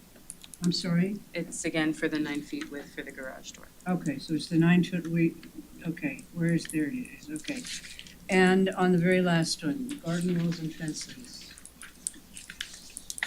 This was before discussions with the applicant where they clarified what the material. So now it meets the criteria? Yes. Thank you. Marcus? Yes. Can I just clarify, just to make sure it's on the record that the applicant doesn't wish to speak at all? Would the applicant like to say anything at this point? You have to stand up to say something. I was gonna defer to the board's Okay. judgment on this, but I will say that, you don't have a scenario where if someone wants to build a house, they can come sit down with the board and find out really what the board wants or thinks is appropriate. Because we see a similar structure to this going across diagonal to the north, across the street. They're tearing the property down right now, and it's gonna be a basically similar structures. Yes, the windows may be different, but the structure is pretty much almost like this. It's actually larger in massing than this one, because we have the one-story section. And you don't have yes, people aren't gonna like every design, and that's understandable, but it's not that we're trying to disrupt the neighborhood. We're trying to produce something that actually adds value to the neighborhood and brings families into the neighborhood, as opposed to just 2 or 3 people. That's a great neighborhood for families. You have parks within 300 feet, you're gonna have 2 parks, and then there's one right across the bridge from that. Mhm. I mean, it's a great neighborhood for families, and we're trying to design a house that fits your guidelines, that does not exceed the height or the massing, that is someone that with 3 or 4 kids could actually live in and be comfortable. So if the issue is you don't like some element, things can be modified to make them look a little different. Like you saw the first house that we did is very similar in structure to this house, other than the roof. So we're not, I understand your comments that you don't like some of the things, but you also approved or are working on approving the police station, which is super modern, and it's literally 500 or 700 feet away from this. So, we're not trying to break the mold here. That's basically what I'm trying to say. I think for future reference, there is an opportunity to meet with the civic association to get guidelines or feedback from Yes. them before you even go to the city. Right, but You can't meet with the board. No, I understand, but meeting with the civic association, you have everyone say that, oh, there's 150 trees there, they're all palm trees, that if they were on their lot, they would take out, but they don't want us to even cut the branches off them. So that's really not a good option. You know, the option is the city could release guidelines that say, we would like this type of development over there, but they don't have that. They have guidelines that say the opposite. They say, make your proposed building not look historic. Because you'd be, then you'd be making it fake historic, just like you guys had for the tower project over at Himmershey. That, that building right there, that was a historic building that was taken down. They were replacing it to look historic. That's, your guidelines say, we're not supposed to do that over here. All right, We thank also you. request a deferral if you'd like to come back to the board with any adjustments to your plan. All right, can we move on with, I just have one More question, discussion. Tricia, Deandra, have we ever had applications come back to back with nearly, almost exactly, almost to the T, proposals for side by side, with the exception of a multifamily project with a single family, where they're nearly identical with those flipped around? Has that ever happened? We recently had one with two houses, single-family homes that were side by On side. Second Court, in Southwest Second Court? Okay. They were pretty similar. would someone like to make the motion? I just have one more question for the applicant, if that's okay. Was there a reason that these two in the middle were decided to be almost mirror images of each other? In all honesty, no, there was not a reason for that. We did, we came up with some different layouts or different proposed elevations and, picked them and, there wasn't an actual per se, these two should look mirror image. I mean, we could have made the one with the sloped roofs, we could have done two mirrors of those and something different. But I mean, the intent was to try not to have four houses that look All like the same. Lennar built them where they're all exactly the same. Right. That was that doesn't fit the east side of Fort Lauderdale at all. I actually think the mirror images help the continuity of the four together. I mean, it sort of makes a nice grouping.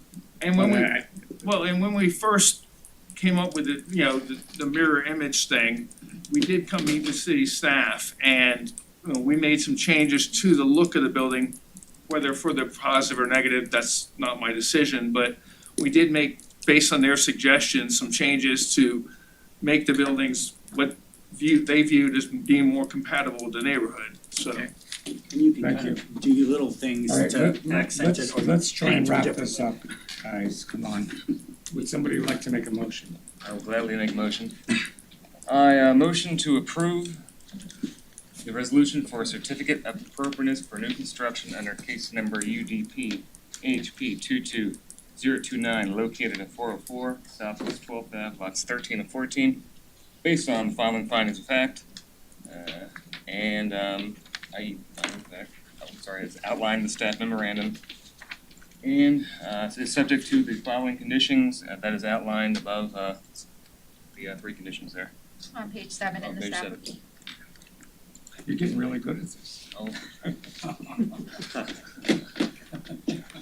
All right, is there a second to the motion?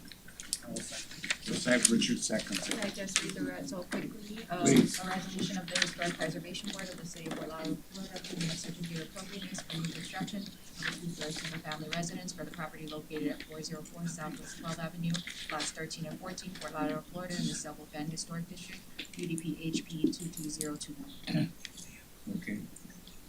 So we have a motion, we have a second, we should go around. Aye. Aye, Nay. nay, Aye. so it's the same vote as the last time, 4-2. So the project passes. So we have one more project on the agenda, which is, I'm getting too much paper here. 3-0. 3-0, yeah. Okay, 22030. Do we have any disclosures? Nothing to disclose. Walk by. Nothing? Okay, Deandra? Again, I would just like to clarify on page 7 of the report that there is no request for a setback reduction. So this application is for new construction of a two-story single-family residence. This is located at the corner of 12th Avenue, so it's going to be lots 15 and 16. And so this is a little bit different in style. This is reflective of masonry vernacular. And they are proposing stucco as well as coral stone on the front facade, again with a metal panel roof. And there are some areas where we find that it partially meets the criteria. So first I'll start with the fence. While the material of the fence is permitted, the height and the location where this fence is proposed, so you'll see dashed in red, the applicant is proposing 4 feet, whereas the guidelines call for 3 feet. So this would have to be a consideration of the board. And then again, it partially meets the criteria for the garage, which is located in the rear. And in the immediate surrounding, it's primarily single family, so this is a 2-story proposed home here. And then again, you'll see age, it's written that it partially meets the criteria as they're proposing 4 feet, where the guidelines call for 3. And then again, under the windows and doors section, it is due to the 9-foot garage door width requirement. And so staff finds that the application for a certificate of appropriateness for new construction under the case number UDP HP 22030 located at 404 Southwest 12th Avenue, lots 15 and 16. Meets the criteria is outlined in sections 47-24, 11D, 3CI, and 47-24, 11D, 3CIII of the LDR, and meets the criteria is outlined in 47-17. And we have some conditions as well. Again, that the detail of the needs to be provided at time of permit, and that they have a raised profile, and that they're subject to approval by the building and zoning, and that they meet all ULD requirements, including landscape. Excuse me, but section I, under, What page you on? I'm on page 5 of 7. Under 47-24, period 11, period D, period 3, period C, period 3, it's number H. Could you clarify, it says application partially this criterion, does that mean partially meets? Yes. Okay. And the next one, application does meet this criterion, okay. So application meets this criterion, right? So that's number L. Okay, and then could you clarify number, the next section, 47-17.7.B. Could you clarify what is the partially, what about it partially meets the criterion? Is it the garage again? Yes. Okay. Thanks.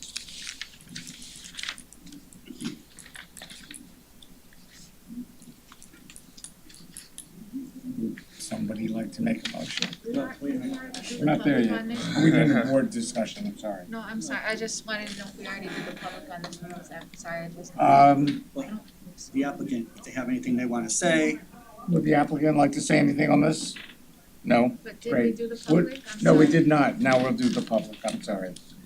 Is there, there's no public left to talk, so we'll close public discussion? You should open it. No? Yeah, And just- we're open the board discussion. This fake public outrage, what a bunch of crap. Where was the public at when the rest of Fort Lauderdale was being torn down and built over new? I don't think it's the same public. Exactly, it's NIMBY. They wait until it's in their backyard before they get out their Well, at pitchforks. least they get out. Well, I I think had a it's question about the setbacks on the southwest Fourth Street. Is it required to have a 25 setback because it's street front and doesn't meet that requirement? Because it's a corner lot, it's a little different. So the front elevation does have to have 25 feet, but then the other frontage is a percentage of the total width, so. Okay, so the pool, with that being right there on the street, does that meet their criteria for the setback as well? Seems awfully close to the street. When we reviewed it with zoning, they didn't have an issue with the location of the pool. Okay. So the 4 feet fence is kind of, I know it doesn't meet the requirement for the 4 feet, but I'm actually concerned that because it's so low, and that probably meets the requirement for a pool fence, but it's so visibly inaccessible. Yeah, it just has to have the latch for the pool at 52 inches to get into the gate. So all will be verified during building permitting. Right, but Yeah. like I said, it's 52 inches, but it's What only. is your, on the fence, I don't like the 4-foot fence. I'd prefer a 6-foot fence. Right. The neighborhood, I don't know directly what across you're the street allowed is. to go that high. No, but directly across the street has a 6-foot fence. There's almost every house around there has 6-foot fences. The first house on the one that went before our first house had a 6-foot wall. We went 4 foot only because your code says 3 foot, but for a swimming pool, you have to have 4 foot. Right. You can't have a 3-foot fence to meet the code with the swimming pool. So, we're not opposed to changing the fence to something higher We or. would prefer higher. We could go higher, we could go shadow box, we could stay pickets, we're flexible in the fence. Okay. Well, the concern being is because of the liability issue, because it's a hazard if the public can see it and have access to it so Exactly. easily. So then the property owners have a liability issue, so. So the 6-foot that's- fence makes some 6-foot fence sense. makes more sense to me, but Would you you're like kind to, of playing with these rules here with the city allowing would you like to trees, make a so. motion? Well, a portion of the fence could be increased at staff level, but they do have to comply with zoning regulations where they're setting back a portion of the fence to allow for landscaping. So we Okay. can discuss that further with the applicant if it's of their interest. We still have, I guess, the rest of the board discussion. Barbara, did you have anything more? Well, I just wanted to say for the record that there's no one more appreciative of contemporary and modern architecture than I am. I study it. I study one of the most famous modernist artists in America, and I'm an expert on her work, so I'm not adverse to modernist architecture. I do find that these buildings in this particular area to be the problem. What are your comments about building number 4? Building number 4, because I have less objection to this one than any of the 3. Okay.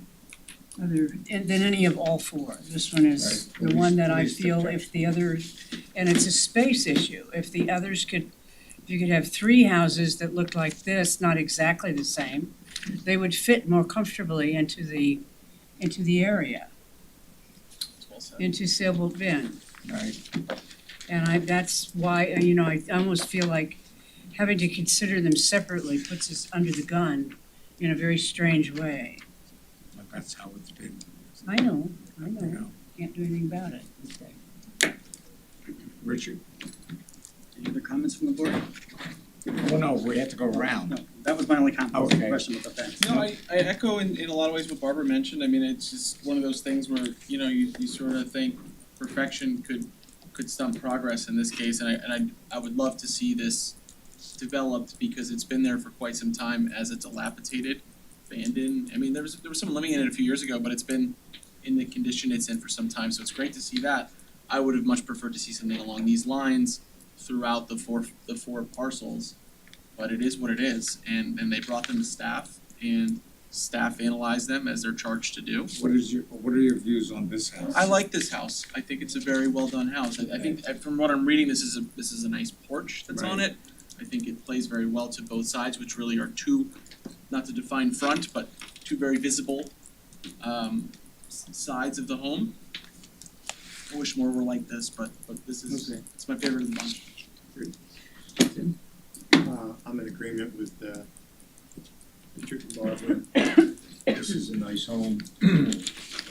Everybody is I feel like these property owners are trying to do the best they can with what they're allowed to work with and make some of the people happy some of the time, but not all the people happy all the time. So I'm gonna vote in favor. My comments are, I mean, I also agree that I think this of all four fits into the neighborhood the best. My only concern is that there's really two front elevations to this. This is certainly the front elevation, but what you're calling the side here, and then that front's on this street, it's really another front elevation. My only concern architecturally, and I'm just throwing this out, is I'd like to see more regularity with the windows on the second floor to give more importance to that elevation. That's the only thing. Otherwise, I mean, I think the house works. Explain a little more. No, it's okay, it's all right, I appreciate it. Okay. So with that, everybody has spoken. Would someone like to make a motion? Why not? Hey, you're on a roll. Let's piss the rest of the town off, right? Where's the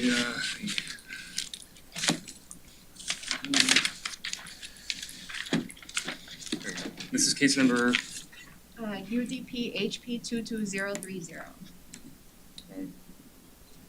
okay. I motion to approve the resolution for a certificate of appropriateness for new construction under case number UDP HP 22030, located at 404 Southwest 12th Avenue, lots 15 and 16, based on following findings of fact as outlined in the staff memorandum, and is subject to the following conditions that are reflected on page 7 of the report.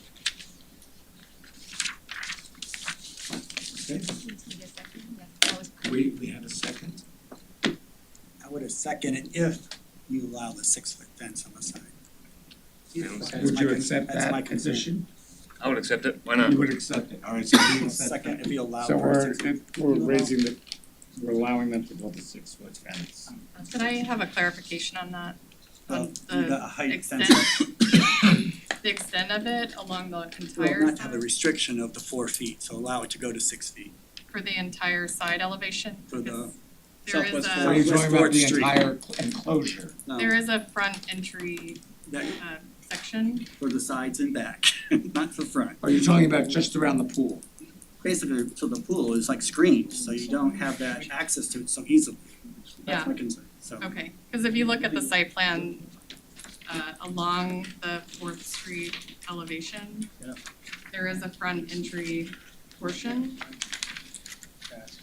that would then be, So that front fence is, so you're saying,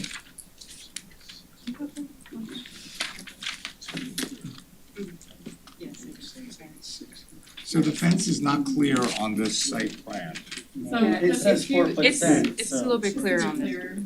This is the 4th Street elevation. This is the front entrance. You lost Right it. It was there. Oh, no. Did I unplug it? Did you touch something? I might have. It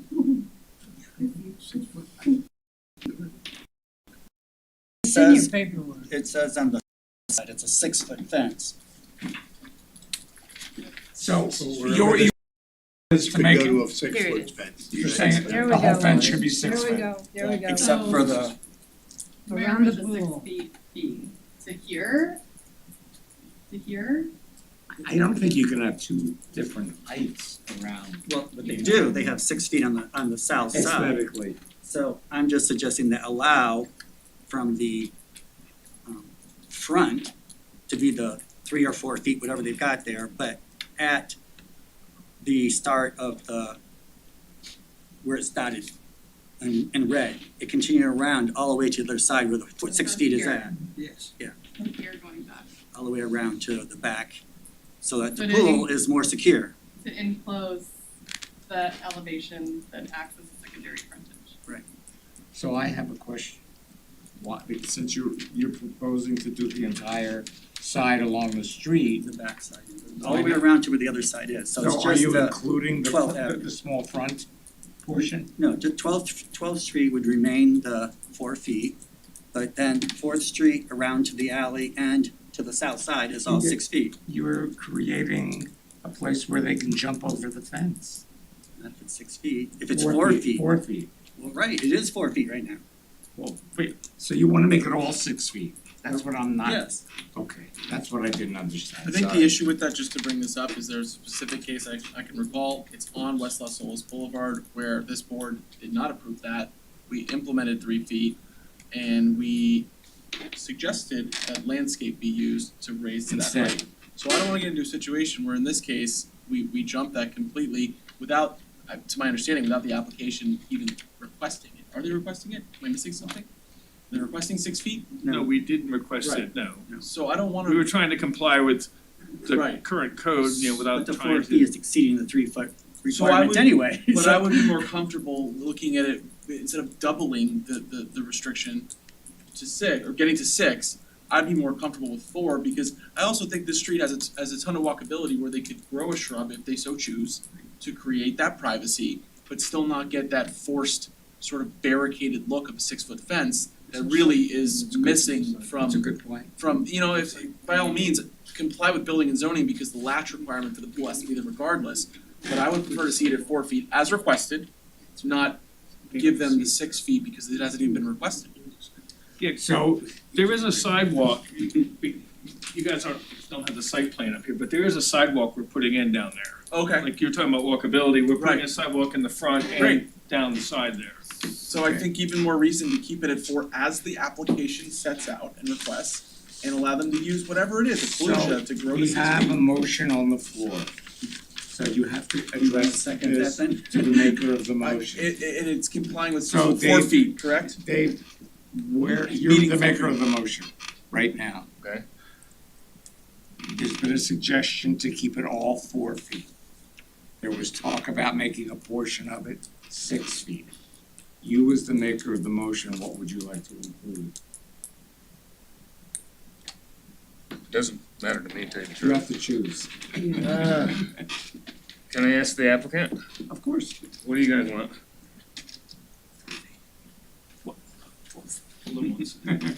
We could leave it 4 feet, or we could go to a 6-foot picket, but if you live there, you'd want a 6-foot picket. Hi, I'm Cliff Berry. Against what they're saying, I totally agree. I like it better that you can stroll down and look over. So I like the. And you can put And then you put landscaping big higher. plants. Right, I and think we a- propose a picket fence too, Yeah, so. I think a big wall might be safer, but I just think a big wall would be not pretty as you walk by and look at And this beautiful one question house. about the fence to staff. Does it have to be a picket fence? Or are they open to anything else? Well, It's what the anything that application it- has. yeah, like if it's approved by the board, it has to be specified, Okay, because so it's a we picket can fence. only approve All right. up to 3 feet. So we have a motion on the floor. An amended motion with the 4-foot fence. So you're amending your motion with the 4-foot Yes, fence? sir. Okay. So with that, can we take a vote? Go around. So just to clarify, We get a it second? is, Are you still seconding? I You're think not we need the seconding. city attorney to clarify what factor we're using for the 4 I feet. just wanna clarify what cause the thing is, it already has the 4 feet in the application, correct? Yes. And you're just noting that it doesn't comply because it exceeds the 3. So if you're already approving it, you don't have to have that as a condition because it's already being approved. So just to clarify, you're just keeping the conditions in 1 and 2, correct?